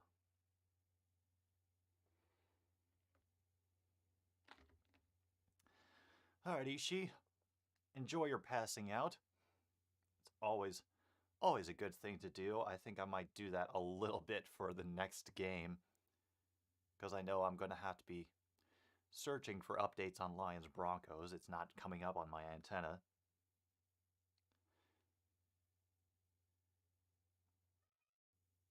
Oh yeah, Holly's probably definitely enjoying the game. All the Chiefs fans there are probably going nuts.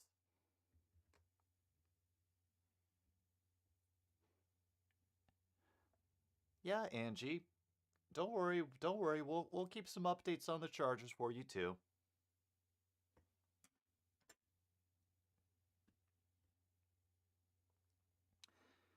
No, oh no, considering the long-standing hatred and the divisional rivalry between the Chiefs and the Raiders, I say that those games are always going to get pretty intense and ugly. And just because of the state of both teams this year, yeah, it makes sense that the Chiefs are going to do everything they can to smack the Raiders around. Poor Vegas. Poor Vegas. I really do feel bad for them. Well, this thing masquerading as a football game has come back on for the start of the third quarter. Washington will receive the kickoff.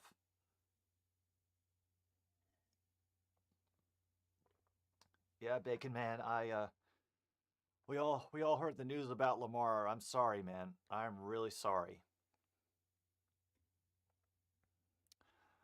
Oh, that's just that's gotta be painful. Ah, it's absolutely painful.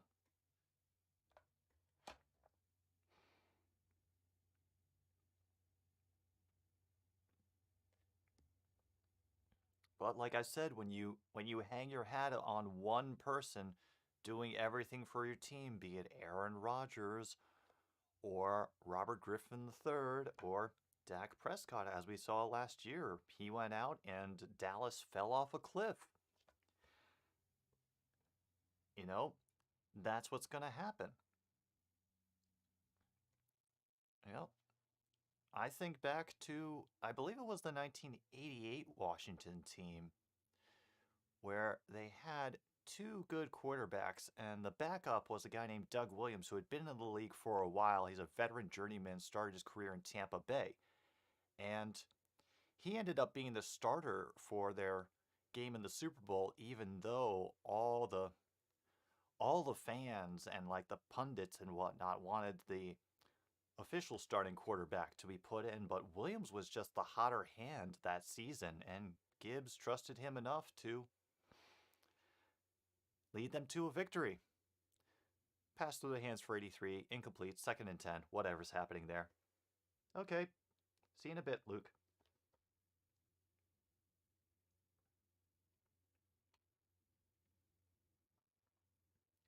Yep, 53 on a roster for a reason.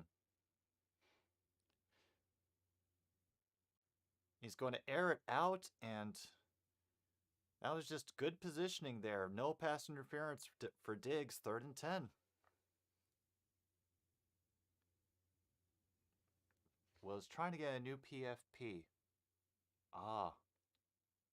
Who is it now, Geezer? I can't tell. It's very tiny. Tyreek Hill catches a huge pass, walks off field with help. Ooh, that can't be good.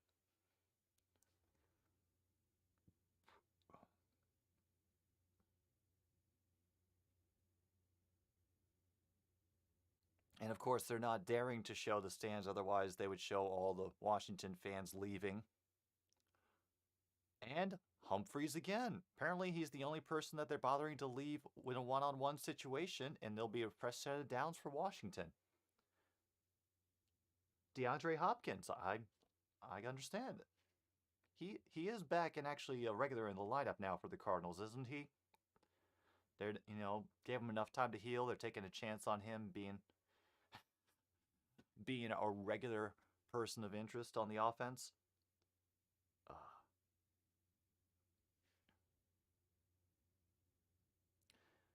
A quick pass to Carter will pick up 3 on that first play. Will get near the 40-yard line.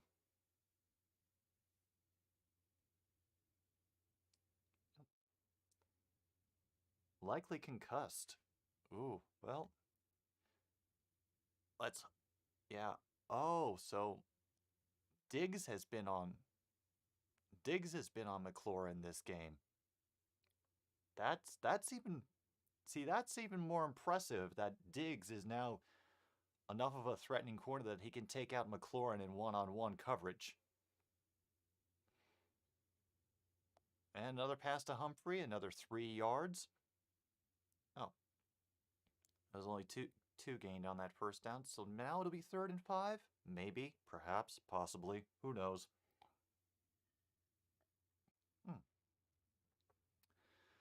Oh, Geezer, no judgment at all for, being up on another team's knowledge. You know, I'm still I'm still relatively up on Washington, even though I'm not a fan of them anymore. It's just kind of been an instinct. There's just no emotional attachment to the state of the team anymore for me. Clarin back to pass. He's trying to direct traffic. Launches it. And McLaurin, he had the ball and came down very hard. Incomplete. He is in pain right now, or he's just pissed off that he had that catch and it went out of his hands. Oh boy. Uh,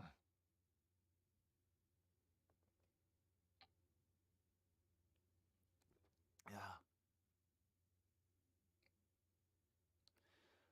The worst part is he has it down and then the catch doesn't survive contact with the ground. Ow. Ow.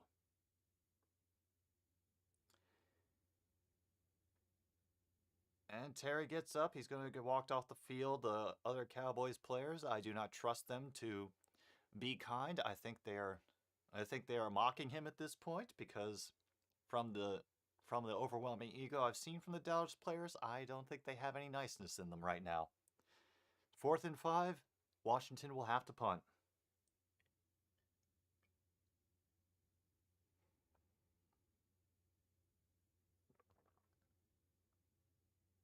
Hmm.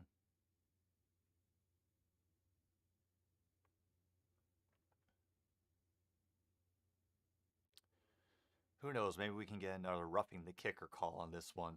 No, they're giving him plenty of room this time.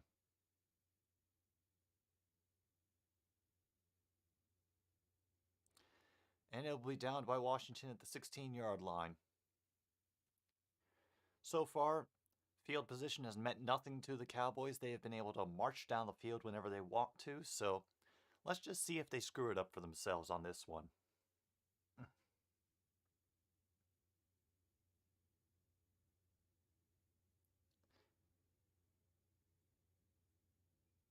Oh no, you are a Saints fan, I take it. Well, that's a different black and gold, isn't it? Ah, yeah, Steelers. Steelers.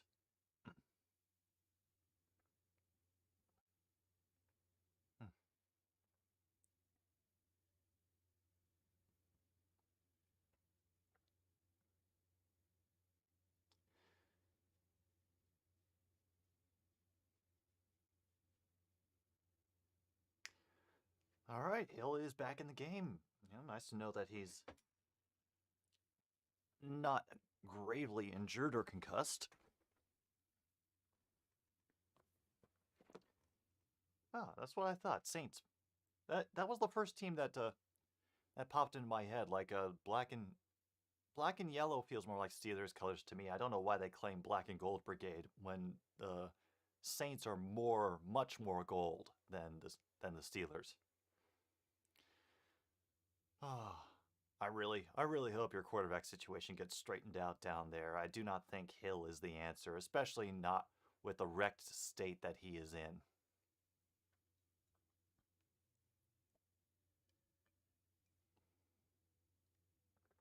Meanwhile, Keenan Thompson is talking to his appliances. This is actually what he does in his free time because he doesn't have any friends left after selling himself out to SNL for all these years and the NBC network. So his appliances are his only friends. The only difference is they actually talk back in the commercials. He's just making up the conversations on his own time. Oh, Leif is here. And hope I pronounced that right. Leif?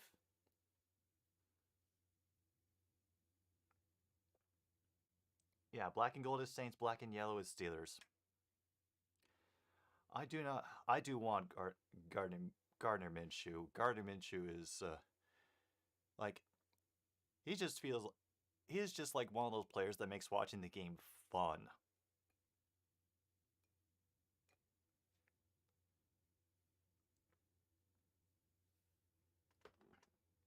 Wow, Dallas actually leads the lifetime series against Washington?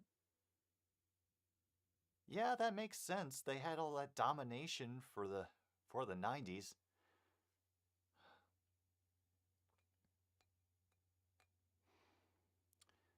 And there'll be another run for Ezekiel Elliott. He'll barely get back across the line of scrimmage. It'll be 2nd down and 10. No, Jameis did look good. Like, he looked like he had much improved. It was just too bad that he got injured. It was another disruption to the offense that they could not have.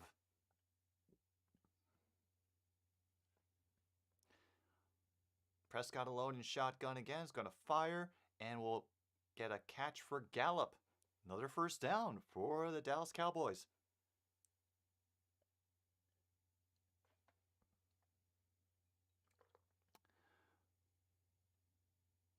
Where's my Bud Light collection? I only really have Bud Light if I need it as props for a video that I'm doing, or you have me mistaken for the other Jim.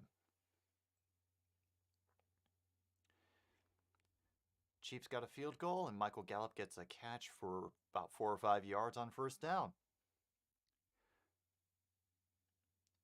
I think I think I think Jameis would be the same.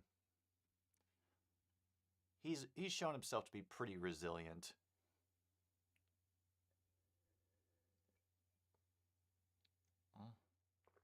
Elliott picks up 3 on that second down run. It'll be third and short for the Cowboys. They're approaching midfield as we speak.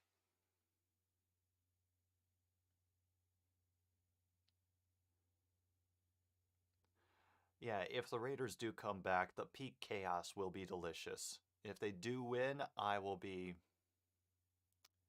Oh. Oh, that could make the lore very, very ugly this week. Especially considering how the Chargers do. Oh, that could get bad. That could get very bad indeed.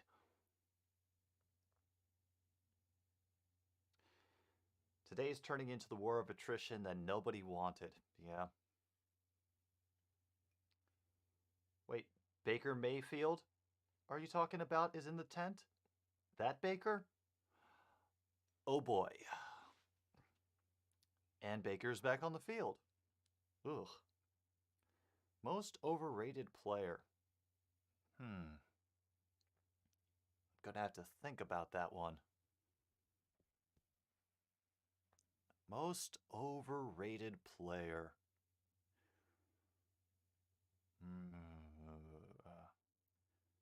If we're going all time, I think Joe Namath.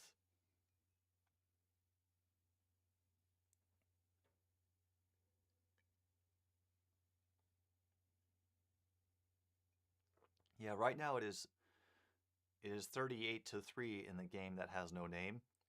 Falcons are over the Panthers 20-14 with 4:02 left in the third for that game. Saints have gained another field goal, so they are leading 13-6 on the Jets. Seahawks have gained another field goal and are up 19-13 on the Texans. 4:32 left in that matchup. Browns and Ravens still 24-6. Browns with the lead. And Titans are up 17-0 on the Jags.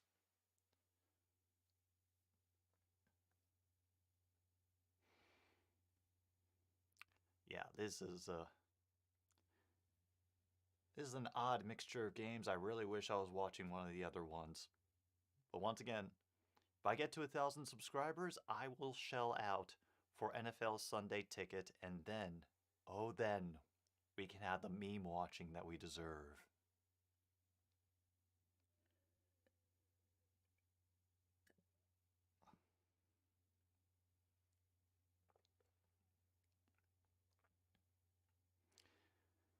Yeah, I know. Derek Carr from what I've seen, he seems like a good person, like a genuinely good guy. But I wouldn't say, I don't know if I would call him overrated per se. I think he's rated just fine. He is a good quarterback. He just sometimes doesn't have the support or all the tools that the team needs for them to succeed. Now we're at 3rd and 1 after that injury timeout. There's going to be a pitch to Lamb, who is going to get the first down and a bit more, get up to the 49-yard line.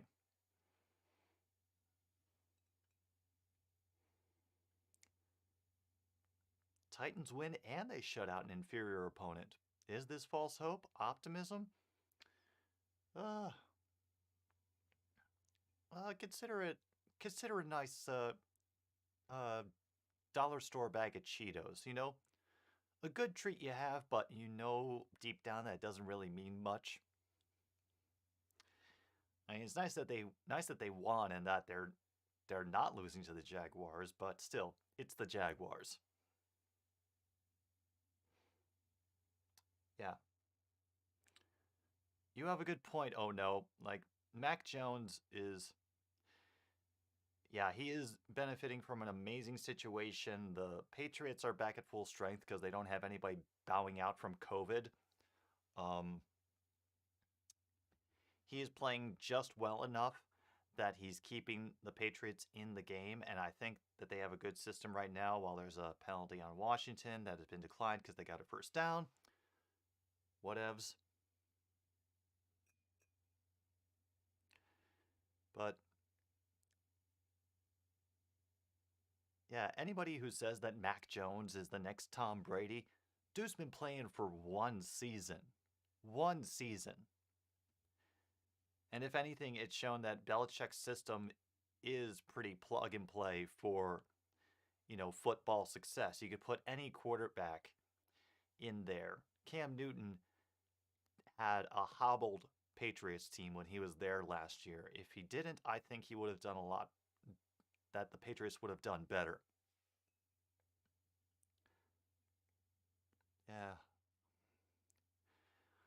Only if they buy tickets, Unchained. Only if they buy tickets.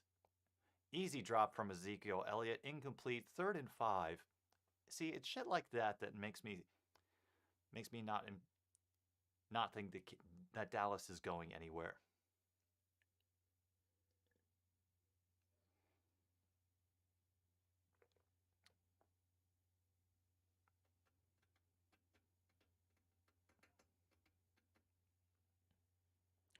Yeah, exactly, Geezer. You guys can relax for a week. You notched one in the win column, another step toward a win over a divisional opponent, and another drop by Amari Cooper.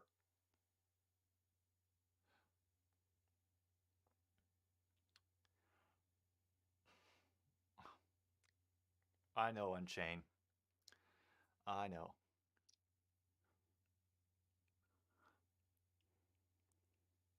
At this point, I don't know if we've been officially eliminated.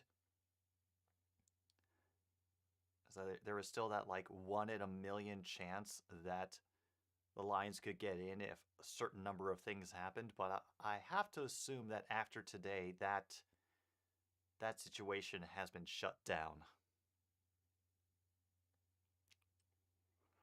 Cowboys were going for it on 4-5, but I think they were just looking to draw an offside penalty. Instead, I'm assuming that flag is for delay of game.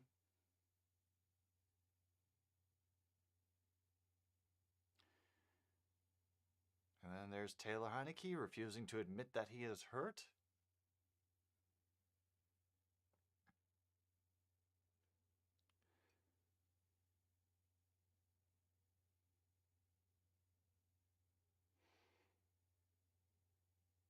Yeah, I don't think the Lions are making it. If they do, like, it would be like the perfect Disney story. It literally would be the Mighty Ducks all over again. But yeah, that would be the ultimate chaotic end for this season is the Detroit Lions, one, making it to the playoffs, two, advancing anywhere in the playoffs.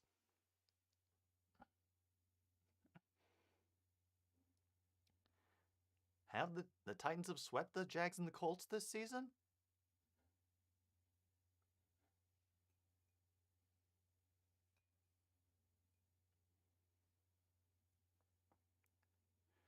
I always forget who else is in the AFC South. There's the Tennessee Titans, the Indianapolis Colts, Jacksonville Jaguars. Who am I forgetting? I know I'm forgetting somebody. Oh, Houston Texans. Houston Texans. Didn't I'd say you get two brooms, and that's it, geezer. Because didn't the Titans lose to the Texans this season?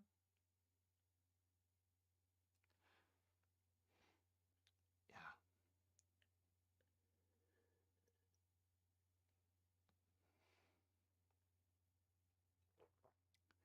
yeah, that's what I thought. And not to talk down, like the Texans, they suck, but they're a weird kind of suck where they can surprise you, which is the worst kind because then the false hope comes back. Scores have remained the same. Nothing important. No, I'm not going to go watch Sing 2 TV. Stop trying to confuse me.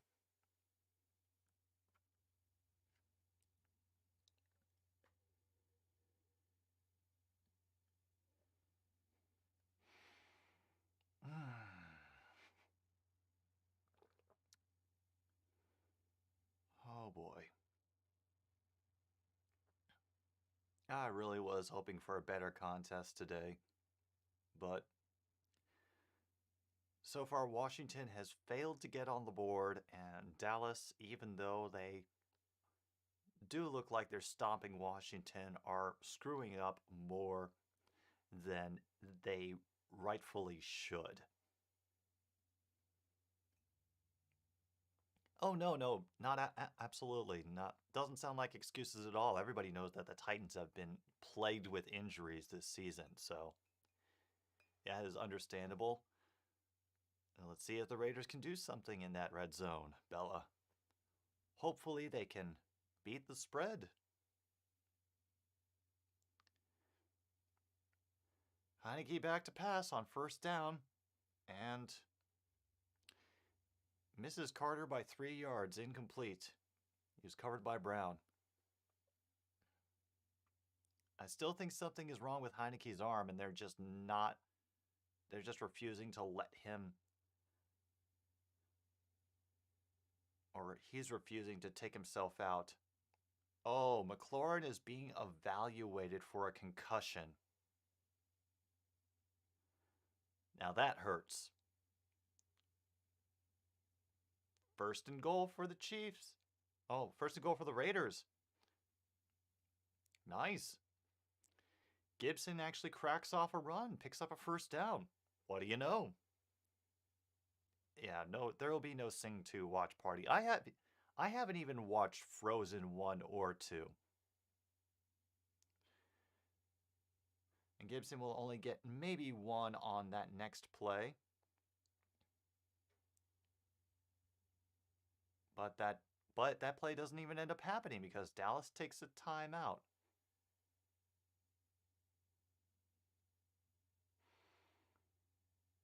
Huh.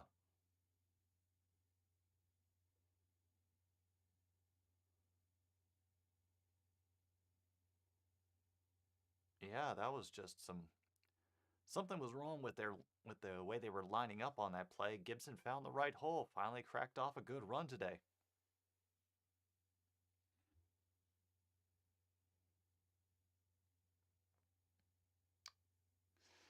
Yeah, I think you're in good shape. I think you're in good shape, Geezer. The Raiders did a thing. Oh my goodness, the Raiders did a thing. And Bates is going to get a first down and more up to the 43. And now they're playing soft.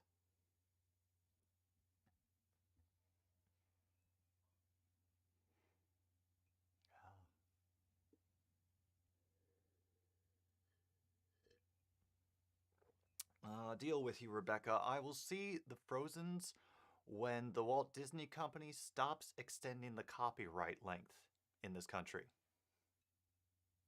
And he missed the extra point. A shame.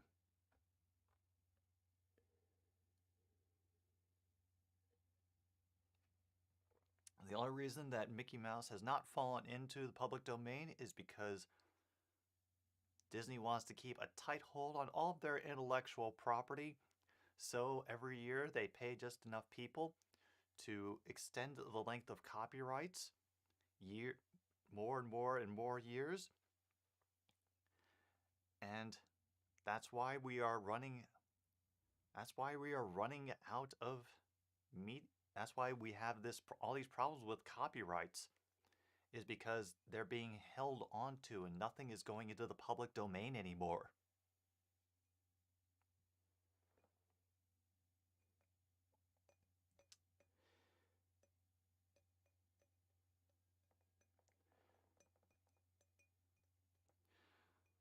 Ah, I it's a marketing thing. It's basically what they think they can get the most money out of. That's all it is, oh no. McLaurin escapes pressure on first down, launches it down the field. Do they call that a catch?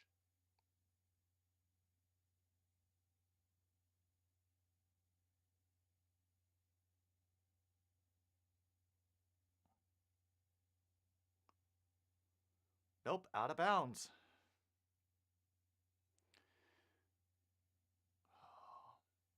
It was Sims on Diggs.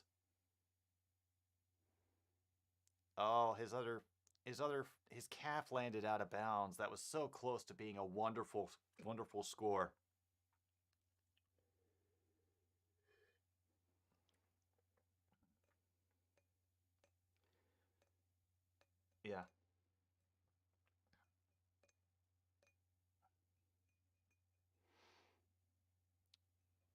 Jags are almost in the red zone. Oh boy. Yeah, it is iconic Disney, but the reason that the original copyright system was put in place was so to ensure that, you know, artists could profit from their work, but then pass into the public domain so people could keep building on those ideas and those stories.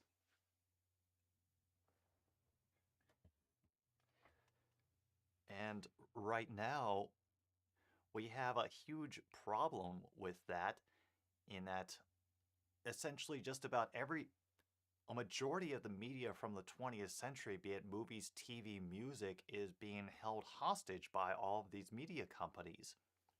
And because they want to get get as much money for it as they possibly can forever. Oh, Raiders scored. And what's even worse is that they're not even barely even taking any pains to preserve the media in any way. If you look up the Universal music fire that happened, a bunch of master recordings were lost for a number of important artists from 20th century music. And there's still more that are being confirmed as being completely, totally destroyed and not coming back. So they want to do any, new additions, they're going to have to remaster it from like first generation copies, which is possible, but it still sucks that we're losing all of the original art because they want the money, but they don't want to have to pay to take care of it.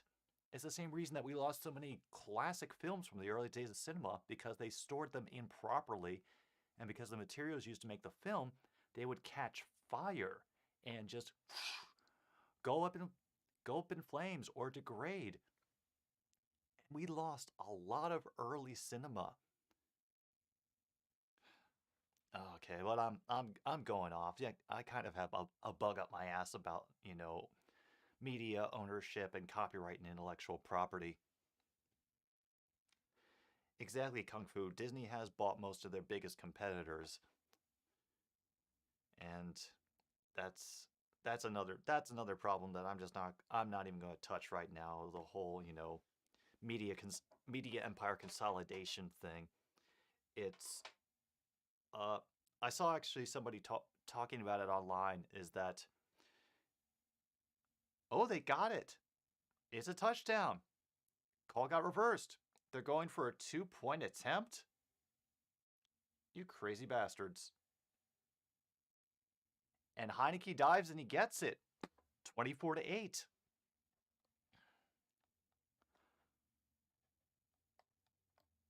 Well, it is no longer score redacted. What do you know? Huh.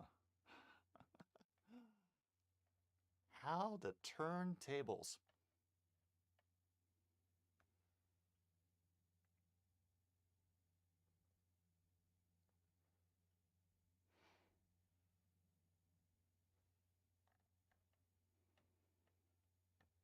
And we are back to a 2-score game.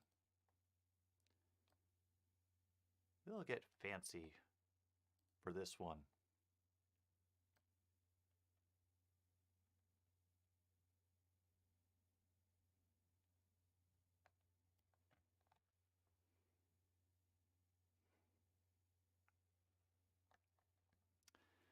$24-8.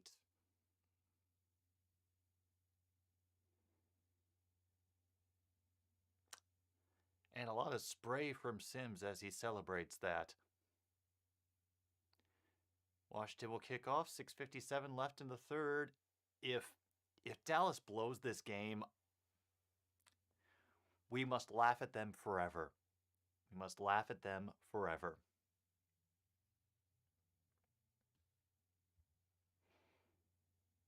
Hmm.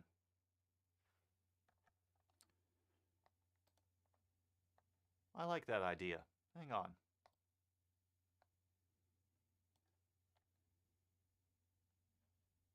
Let's see. You can tell the game is exciting when we're more concerned about making it, about messing with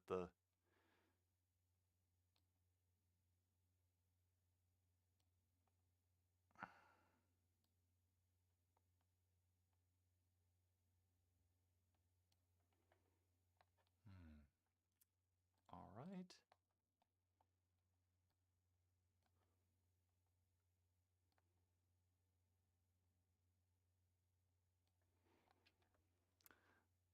All right, there's my bastardized version of an 8.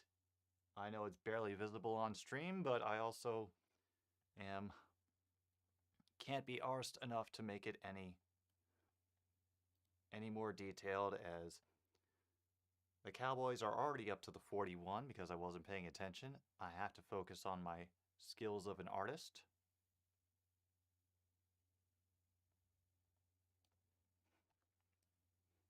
There we go. 8.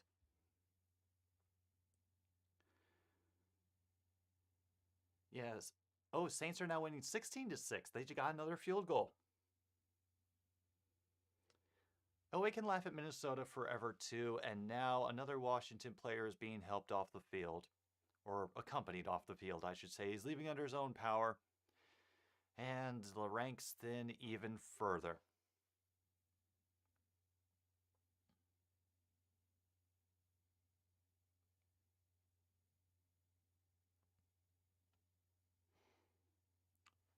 Yeah, I want to see Mac come back too. I don't think he's dead. I think he's just having a little downtime at the beach.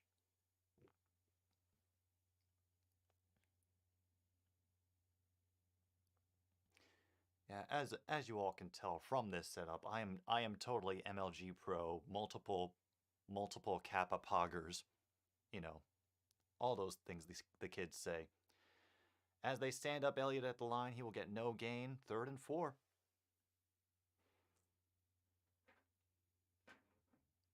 Yeah, if he's not already dead, he is dying watching this. I would not doubt it. Elliott comes back in. Heineke looks over the junior jumble on the sideline. He's getting stumped once again. Be 3rd and 3.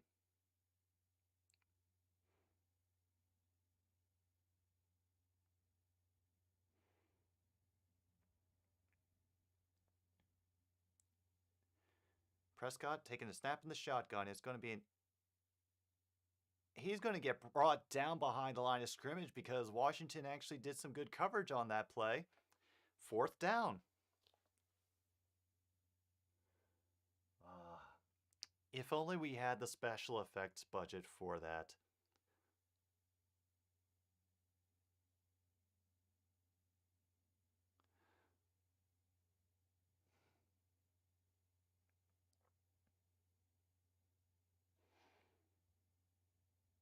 I don't think he has any reason to destroy Finn Oakley yet, unless the Raiders start doing good. Like, it doesn't make sense for the new fans to destroy the old, unless it's shown that Vegas is going to be a more successful team. Right now, it feels very much like Vegas is still much of the love for Vegas is still very much from the old school guard. So, at the moment, no, I don't think Captain Finn Oakley's going to go anywhere.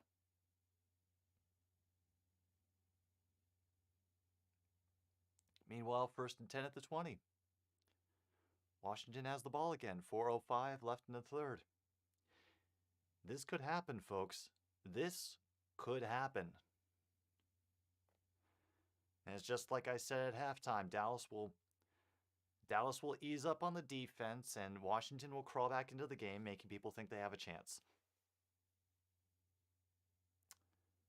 And dump off pass to Gibson. They'll lose yardage on that play because the defense just swarmed up there. 2nd and 12.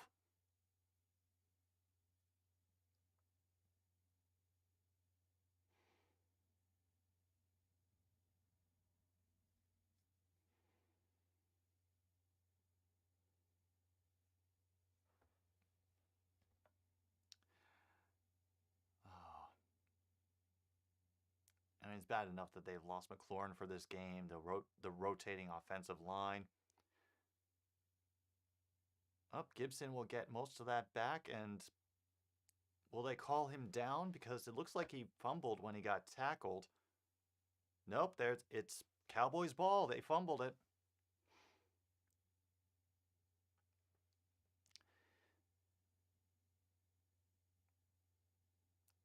The ugliness continues. Yeah. Oh, no, that's clear fumble. It was out before any of him hit the ground. Oh, man. Oh, man, oh, man, oh, man.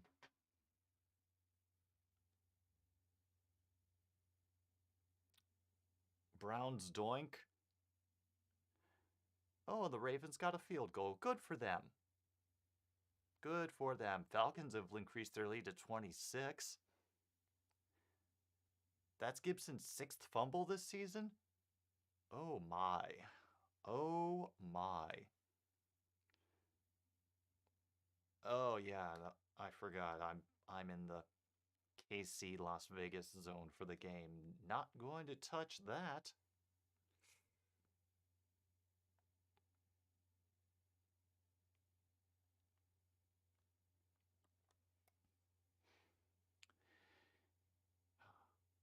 Yeah, I'd rather sit through this disaster than the utter pain of KC Vegas right now.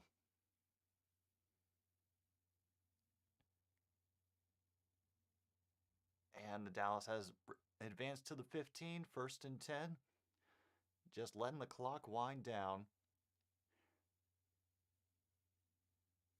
Does Prescott have Chewbacca on the back of his helmet? What is that sticker? The handoff to Elliott. He's going to get maybe 2 yards, possibly 3 if the Zebras are kind. I'm going to end the stream day here because I don't get Lions Broncos. I already checked the map. It is out of my range, and I personally just don't want to go through the big delay and having to worry about finding a proper stream for it. Plus, I kind of need a break to eat some food and prepare for modding Tom's stream for Sunday Night Football tonight, unfortunately. I would love to watch the Lions Broncos. In fact, that would be the game I'd prefer to watch, but since I'm still on antenna, this is kind of what we're stuck with for right now. Just making the best of a bad situation. I might keep up, throw some tweets out about it, but that's it. There's only so much time I'm willing to spend sitting in the chair for 3 hours. My aging, decrepit body cannot really do much of it.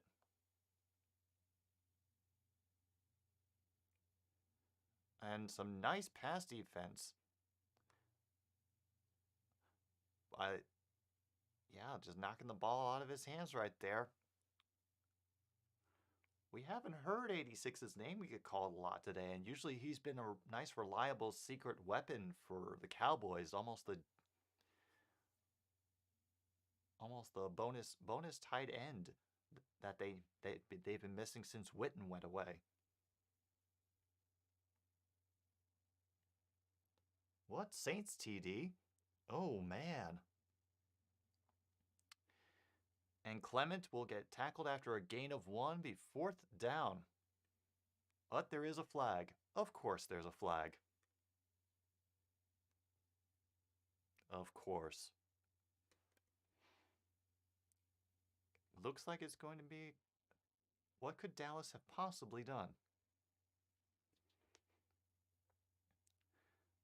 Pass interference on the offense, which they will decline. 4th down, and Zerline will come out to extend the lead. Might as well get started on updating that because this is going to be a chip shot. Oh yeah, no, that was definitely CD Lamb putting the defender into a bear hug there.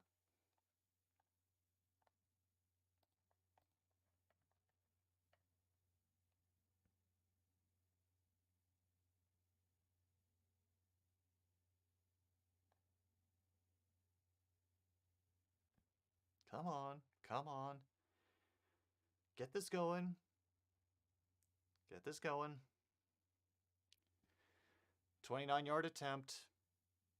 Yep, Zerline nails it. And it is 24-8. 27-8.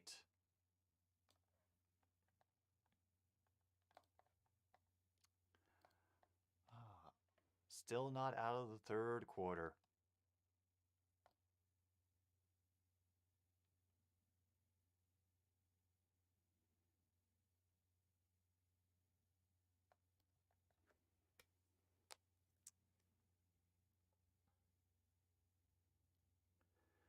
Yeah, I'm not surprised that Chad Henne isn't in the game already. This seems like the perfect opportunity to get him in for some, for some reps, just in case Mahomes gets wrecked again. 41-9. Yeah, that is my feelings about the Chiefs Raiders game. Unfortunate that it couldn't have been a closer contest. Meanwhile, Seahawks and Texans haven't done anything noteworthy. The Saints are now up 23-6 over the Jets. Falcons have extended their lead 29-14 over the Panthers. And Titans still holding strong over the Jaguars 17-0. Oh, Ravens got a field goal. Good for them. Yeah, third quarters just go on forever. I mean, I would think that it's done on purpose by the NFL and the officials in order to lengthen the time and get more commercials in, but that would be just paranoid thinking. I mean, they wouldn't do something like that in the corporate dystopia that we currently live in, right?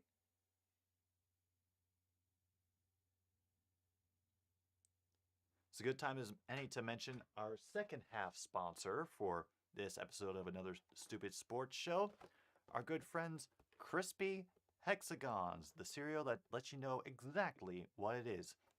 Crispy Hexagons made of corn and rice. No mascots to distract you or make you think about the childhood you lost. 1st and 10 at the 25. Heineke is still in the game. And that's going to be a holding penalty on the Washington offensive lineman who just threw one of the defenders to the ground. Even I can admit that. Ah.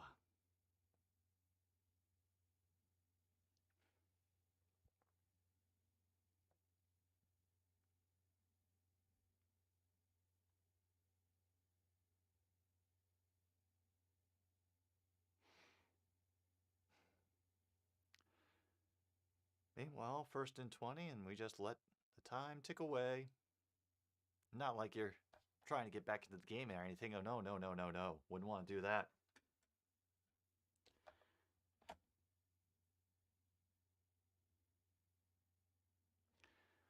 What would be worth switching it to? At this point, I would think the bonus coverage of like the Seahawks and Texans, that's the only one that I could see them switching to, because that's the only game that's even close.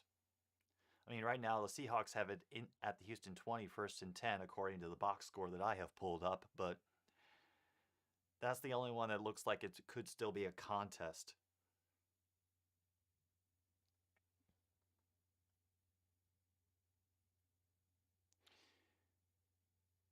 Only a gain of 4 on that play, 2nd and 16. Heineke in shotgun again, gets sacked, down at the 10.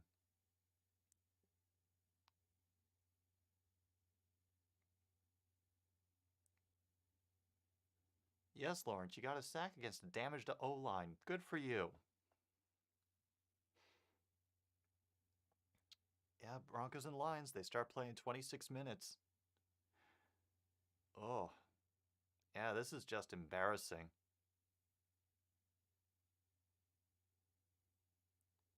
And the fact that he came down on that injured arm again, I think there's a real question about whether Heineke plays next week or he's going to need a lot of drugs. End of the third quarter, still 27-8.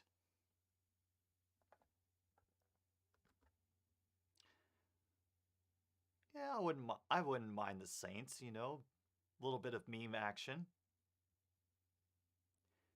Then again, the Saints Jets is going to end before the Raiders Chiefs does, so I'm not sure they would switch it to that. Oh man, they've got Raiders Chiefs has the most time left. No, Dallas Washington has the most time left. They might switch it to Ravens Browns because the Ravens just scored a TD to get back within 9. Currently listed at 24 to 15. So they might switch to that for bonus coverage.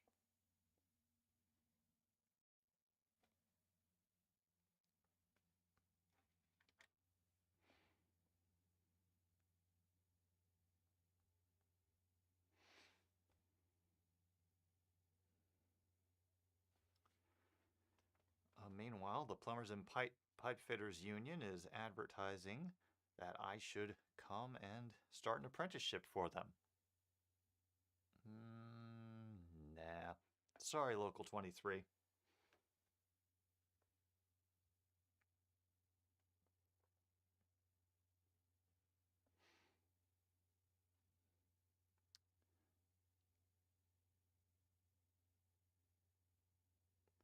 I don't need a spoilation letter properly sent to the trucking company.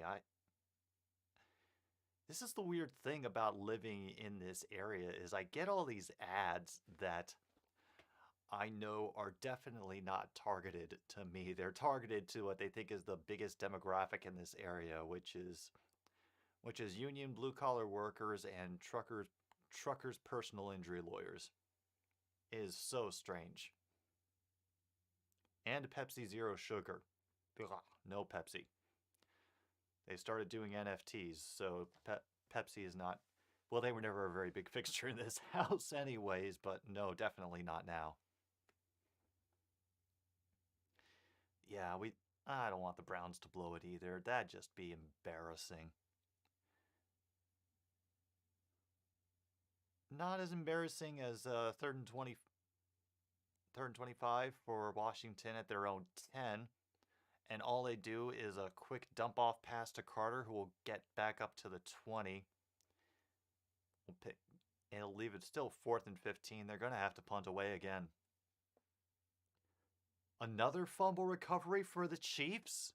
You are kidding me. You are absolutely kidding me. What a damn game. What a damn game.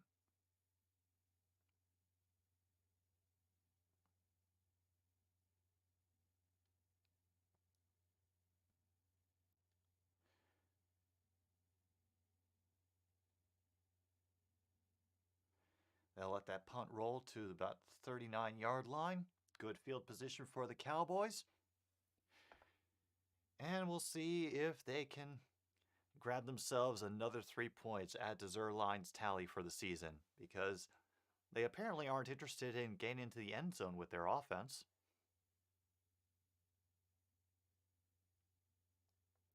Oh, Henne is coming out? Oh, the big man, Chad Henne. Finally going to get some reps, and that's probably when they'll switch over to Ravens-Browns.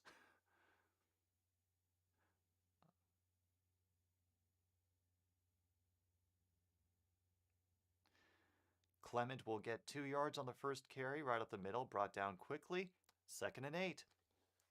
14:05 to go, because this game will not end. It will never end. We will be living this game forever.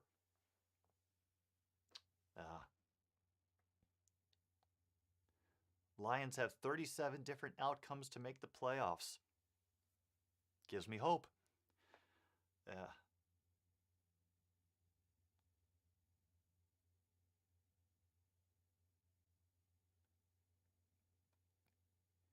Easy pass to Lamb. Clock will continue to run. He gained about 3 on that one. Be 3rd and 5. Oh no, there are better reasons to do that. Football is definitely not one of them. Not ever. Like, severe illness to end terminal pain is the only good one that I can think of at the moment. But think of better reasons if you're going to do that.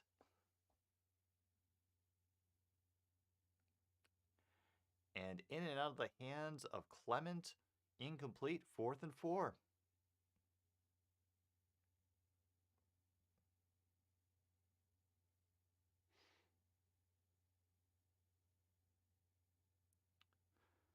Oh, Geezer, you're gonna be good. You are gonna be good. It confuses me though that you put in both Kyler Murray and Cooper Kupp because, you know, Cardinals and Rams are playing each other. It always seems like that's asking for a dangerous situation. Oh, LSJ's in the chat. Welcome.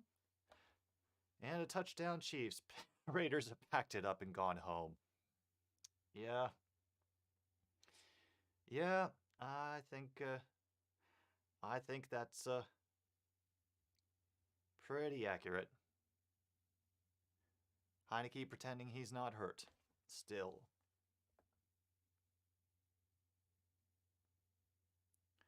He got that term from a Yinzer.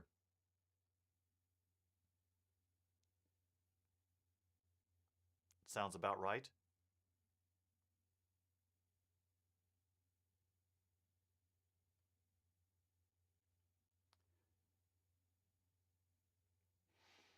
Yeah, today Washington does look like a joke, Luke. Ah, it is a shame. I was really hoping for better. I really was. 47 to 9. What the? Oh man, this is embarrassing. This just hurts.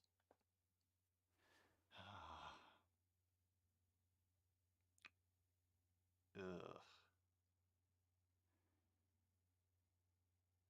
And the Ravens have the ball back. Meanwhile, the Browns are only up by 9, 7:07 left in that game. Currently at their own 22. Mm. Oh. And of course, Royal Caribbean is encouraging me to go out in an enclosed space with a whole bunch of people and share their diseases. I don't think I will be doing that. No. Seahawks get more points, 27-13. Saints holding on to the ball with 3:24 to go. They're still up 23 to 9. They've got that one pretty much packed away. The Panthers have pulled within 8 of the Falcons. 3:06 left in that game. 29-21. Atlanta still leading. A few of these are getting much more interesting. Just a few of them. Yeah, they really should switch to bonus coverage right now. Oh no. It seems like the only fitting thing to do. And there's that crowded NFC playoff picture. Washington could get back. Washington could get dropped out, and Minnesota could get back in the hunt. And Heineke is going to get sacked. The defender just rolled over the offensive lineman and shoved him into Heineke, who is now hobbling a little bit. Dude, get out of the game. Get out of the game. Get out of the game. He's down to his knees now. Put Kyle Allen in. Save yourself. Recover for next week. Yeah, Bellamore just ended up pushing the offensive lineman into Heineke, bowled him over, came down funny on the leg. He should be resting.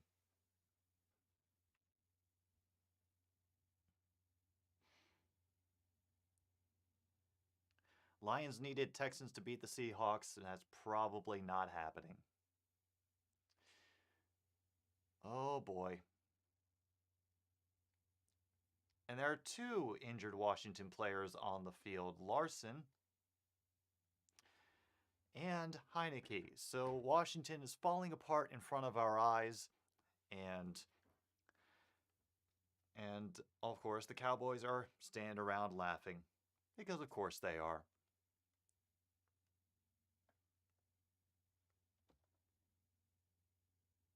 Meanwhile, over on CBS, they are hanging on to this game for all that they can. They want the slaughter to continue. We've always kind of been a funny thing about blood sacrifice in our societies. But that's a discussion for another day. a half-assed wide receiver screen for the Raiders. They'll pick up about 3 yards. And they're still not switching to bonus coverage. So back we go to Le Fox.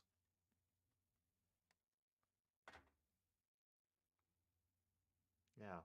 Either gets Washington destroyed or the Kansas City massacre.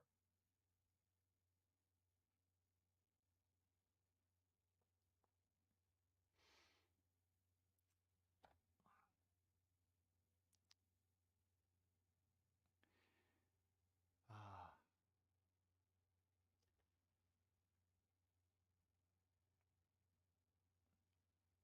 You know, it's a real shame. I think they're holding on to it because because the Chiefs have become a powerhouse team in the past couple years. So there's more people who are rooting for them. They think they can make the most money by showing more of that game instead of, an interesting one.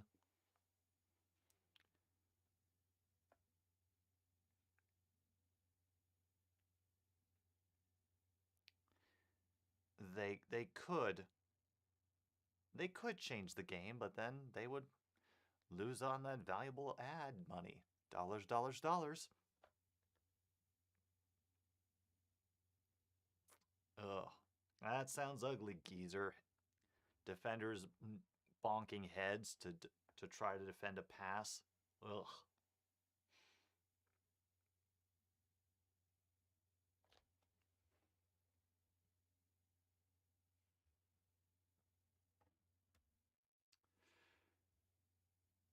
Oh boy.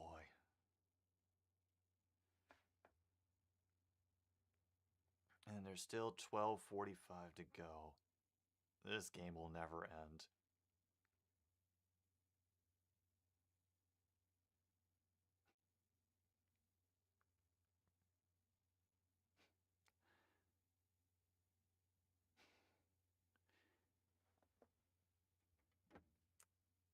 Well,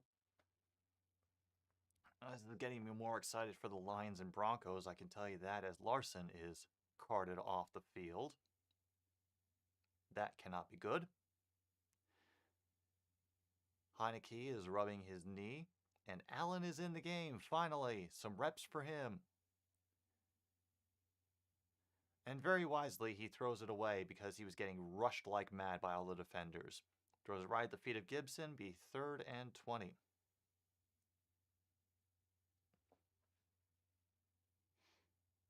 They switched it? All right. Let's see.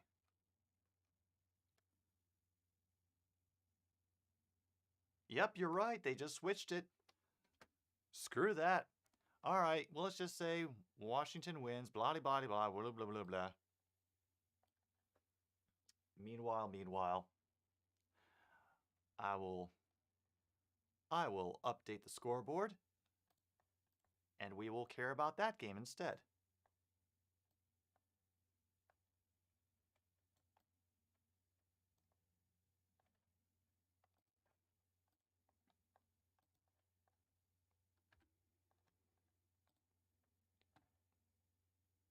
Oh, great. My program is frozen up. Fan-frickin-tastic.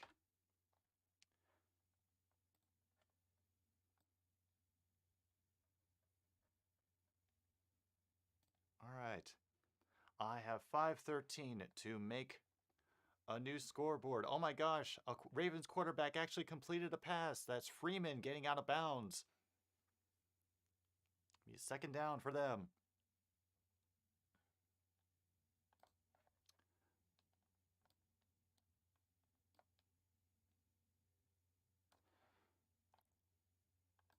"15 to 24, and the Ravens have just been marching down the field this half. Cleveland has had barely 90 yards of offense. Another catch for a 1st down. Duvernay getting the completion on that one. 4:44 left in the game.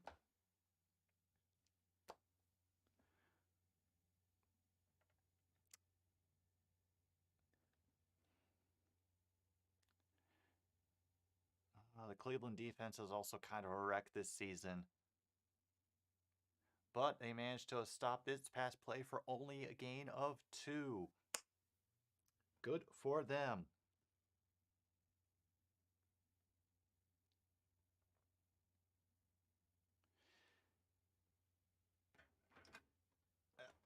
I'm gonna have to. All right, I'm gonna have to definitely. I'm definitely gonna have to switch to my Roku at the first chance because right now this is just this is just ugly having to sit through the signal bouncing out.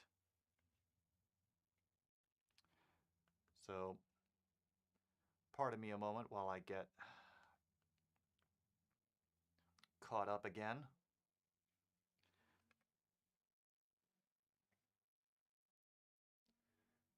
I know they're doing stuff with Alamara. It's almost as if when your game plan changes at the last minute. Oh, I do not have connection issues. It pulled this shit last time.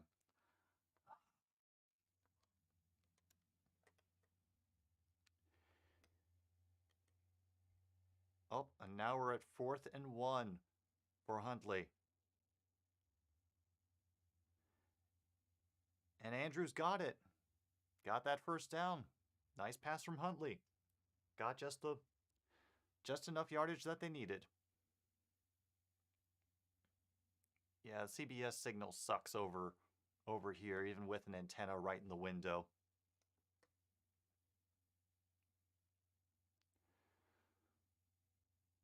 Oh boy. Ravens have crossed midfield. He's 2nd down now. Oh, it makes sense that he's going to stream Bucks Bills. And meanwhile, I am barely watching through stop motion animation as Ravens pick up the first down on another pass play. They are just rolling down the field. Cleveland barely giving any resistance, which is not going to help them.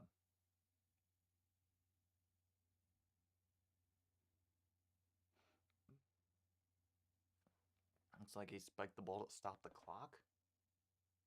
Oh yeah, because they're down to 2:06. Yeah, they definitely want the time. Titans won 20-0. Hooray.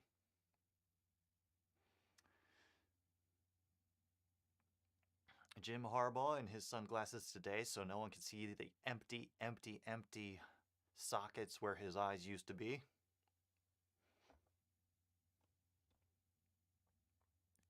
Second and 10 at the Cleveland 42. Huntley in the shotgun. Heaving down the field and overthrows the receiver by 3 yards. Incomplete. 3rd and 10. I don't know why they were getting away from the smaller gains. Like, they were having success with that. I understand the urgency of wanting to score and put the game away, but dude, you had a plan that was working. Put the pressure on. Oh, man.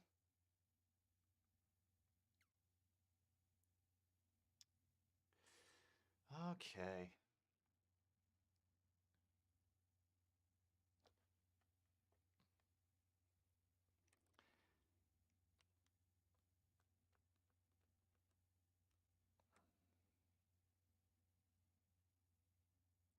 Oh, there's the game. Finally. It needed to think about it. Yep, I'm still a play behind. And I'm seeing the incompletion again, but I'll take that at this point. We're definitely at the 2-minute warning. Huntley wanted a flag. He was not getting one.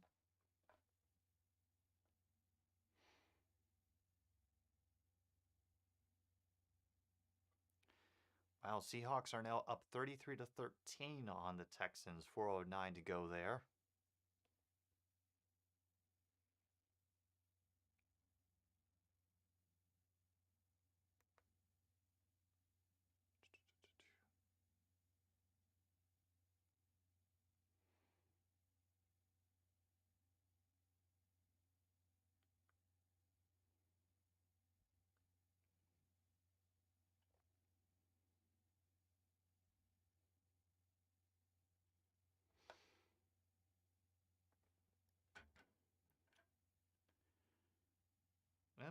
Chiefs took a knee.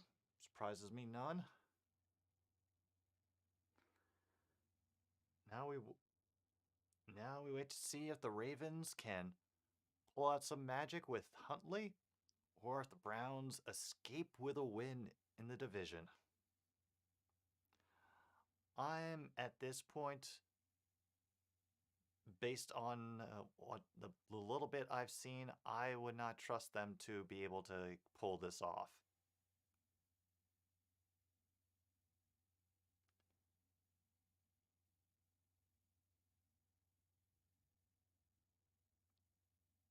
Really?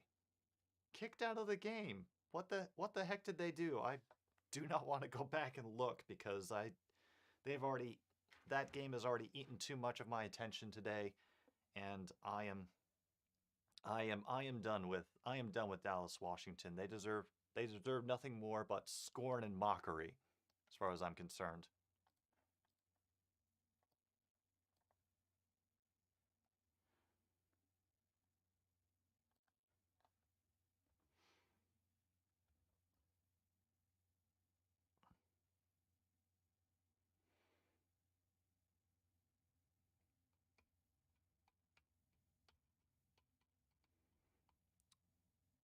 Oh, they finally come back, hovering over that stadium while encouraging me to drink cherry limeade Bud Light seltzer. Oh, my stomach turns just thinking of it.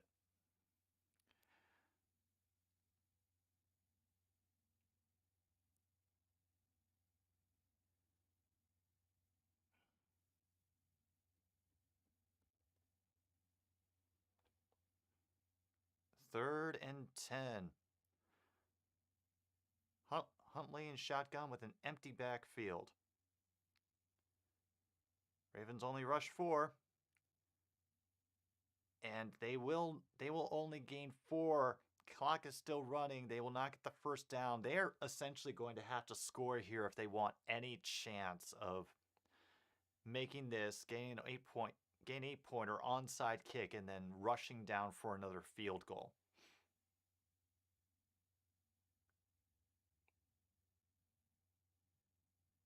And the clock has stopped at 1:43.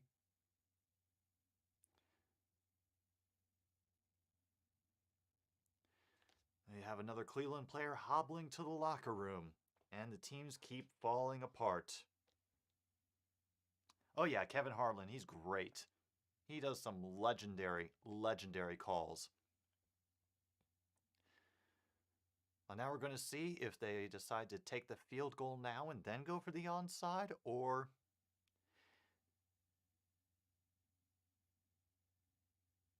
because those flags are moving, and I know we all trust in Justin Tucker like he is the new football Jesus. Nope, Huntley's out on the field. Yeah, I remember the meme game. That was I literally died from laughter. I'm actually a ghost now. I was just in awe of how ugly that game was. They bring all the pressure. An incredible catch by number 12. Clock will stop again, 1:37 to go. This game ain't over. Collins went after Washington player that hit Dak on a play. Oh, it couldn't end nicely, could it? It couldn't. They're at first and goal. They're at the 9. Clock is continuing to run. And Andrews gets a touchdown. Mark Andrews gets a nice touchdown pass play in the back of the end zone. And he's only going for 1. Interesting. All right.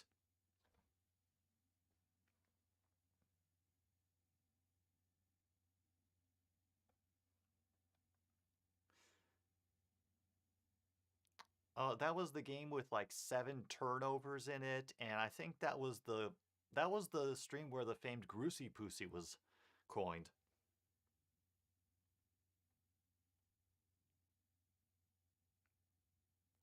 Yep, Tucker's automatic. That makes it 22-24. Cleveland's still up, and now we have to. Now the Ravens will have to attempt an onside kick.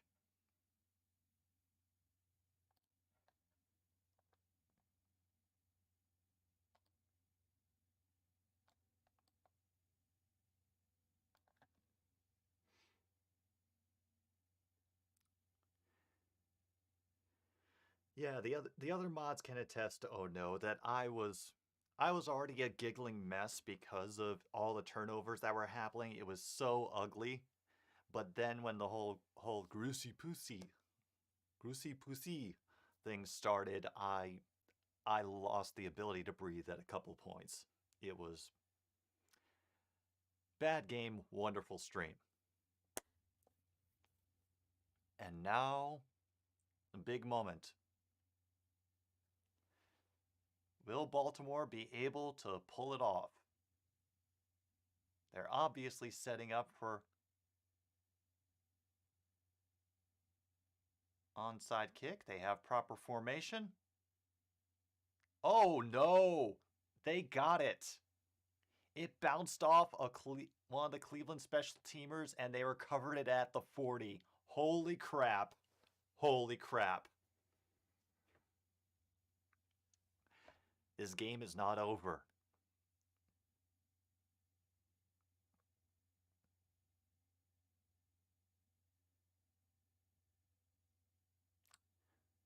Yeah, it just hits one guy in the arm. I don't even think he was looking for the ball, which... Stupid. Stupid. Meanwhile, the Chiefs got scoregami, so I guess we can feel proud about that. Saints officially over the Jets, 30-9. Falcons officially beat the Panthers, and so I'm pretty sure that the Lions are out of the playoff hunt now. They're going deep. He overthrows Brown. Incomplete. 2nd and 10. Clock stops with 1:11 to go. What? Yeah, they recovered that onside kick. They're at the 40-yard line right now, 2nd and 10. And now we see if the new football Jesus, Justin Tucker, is going to bail out the Ravens again. Because we've already seen that the Cleveland defense is now suspect. And Huntley is going to get nailed back down at the 30. Wonderful sack by Clowney to back them up even further.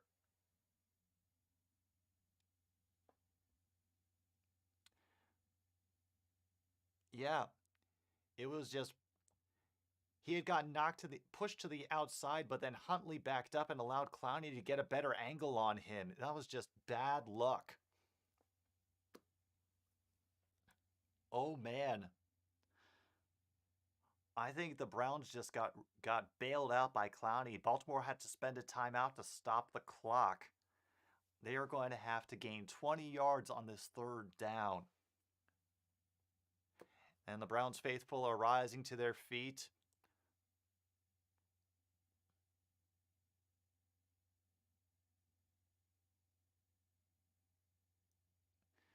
Andrews catches down at the 45, but it is not enough. It is 4th down right now. They're going to have to run a real quick play. Oh, they lose their last time out. I think they're going to have to get way down the field, spike the ball. They could do this with 59 seconds. It's possible. It is possible, but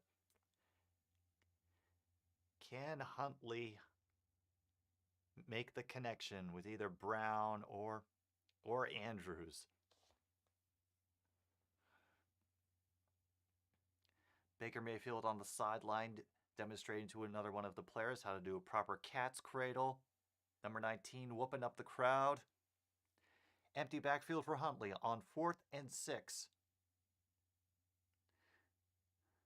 Browns being pressure. No gain on the play. Turnover on downs, tackled by Ward. Cleveland, you got lucky. You did enough at the right time, and you are going to walk out of here with a divisional victory.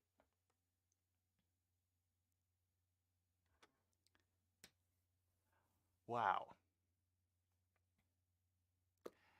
Now that's a nice ending for a game. Bateman, he completed pass, but it was very well covered by Ward. And Browns are going to be able to kneel this ball and end the game. Titans are number 1 in the NFC. Congratulations, Geezer. I think that's really all we need to do now. This has been a fun time. I'm glad you all were able to join me for all of this nonsense with whatever the hell this day was. Washington falling apart to Dallas and Heineke becoming a just wrecked, tangled mess. And the Browns coming back from getting embarrassed by the Ravens again. 24-22. That's going to be the end of another Stupid Sports Show. I will see you all next time.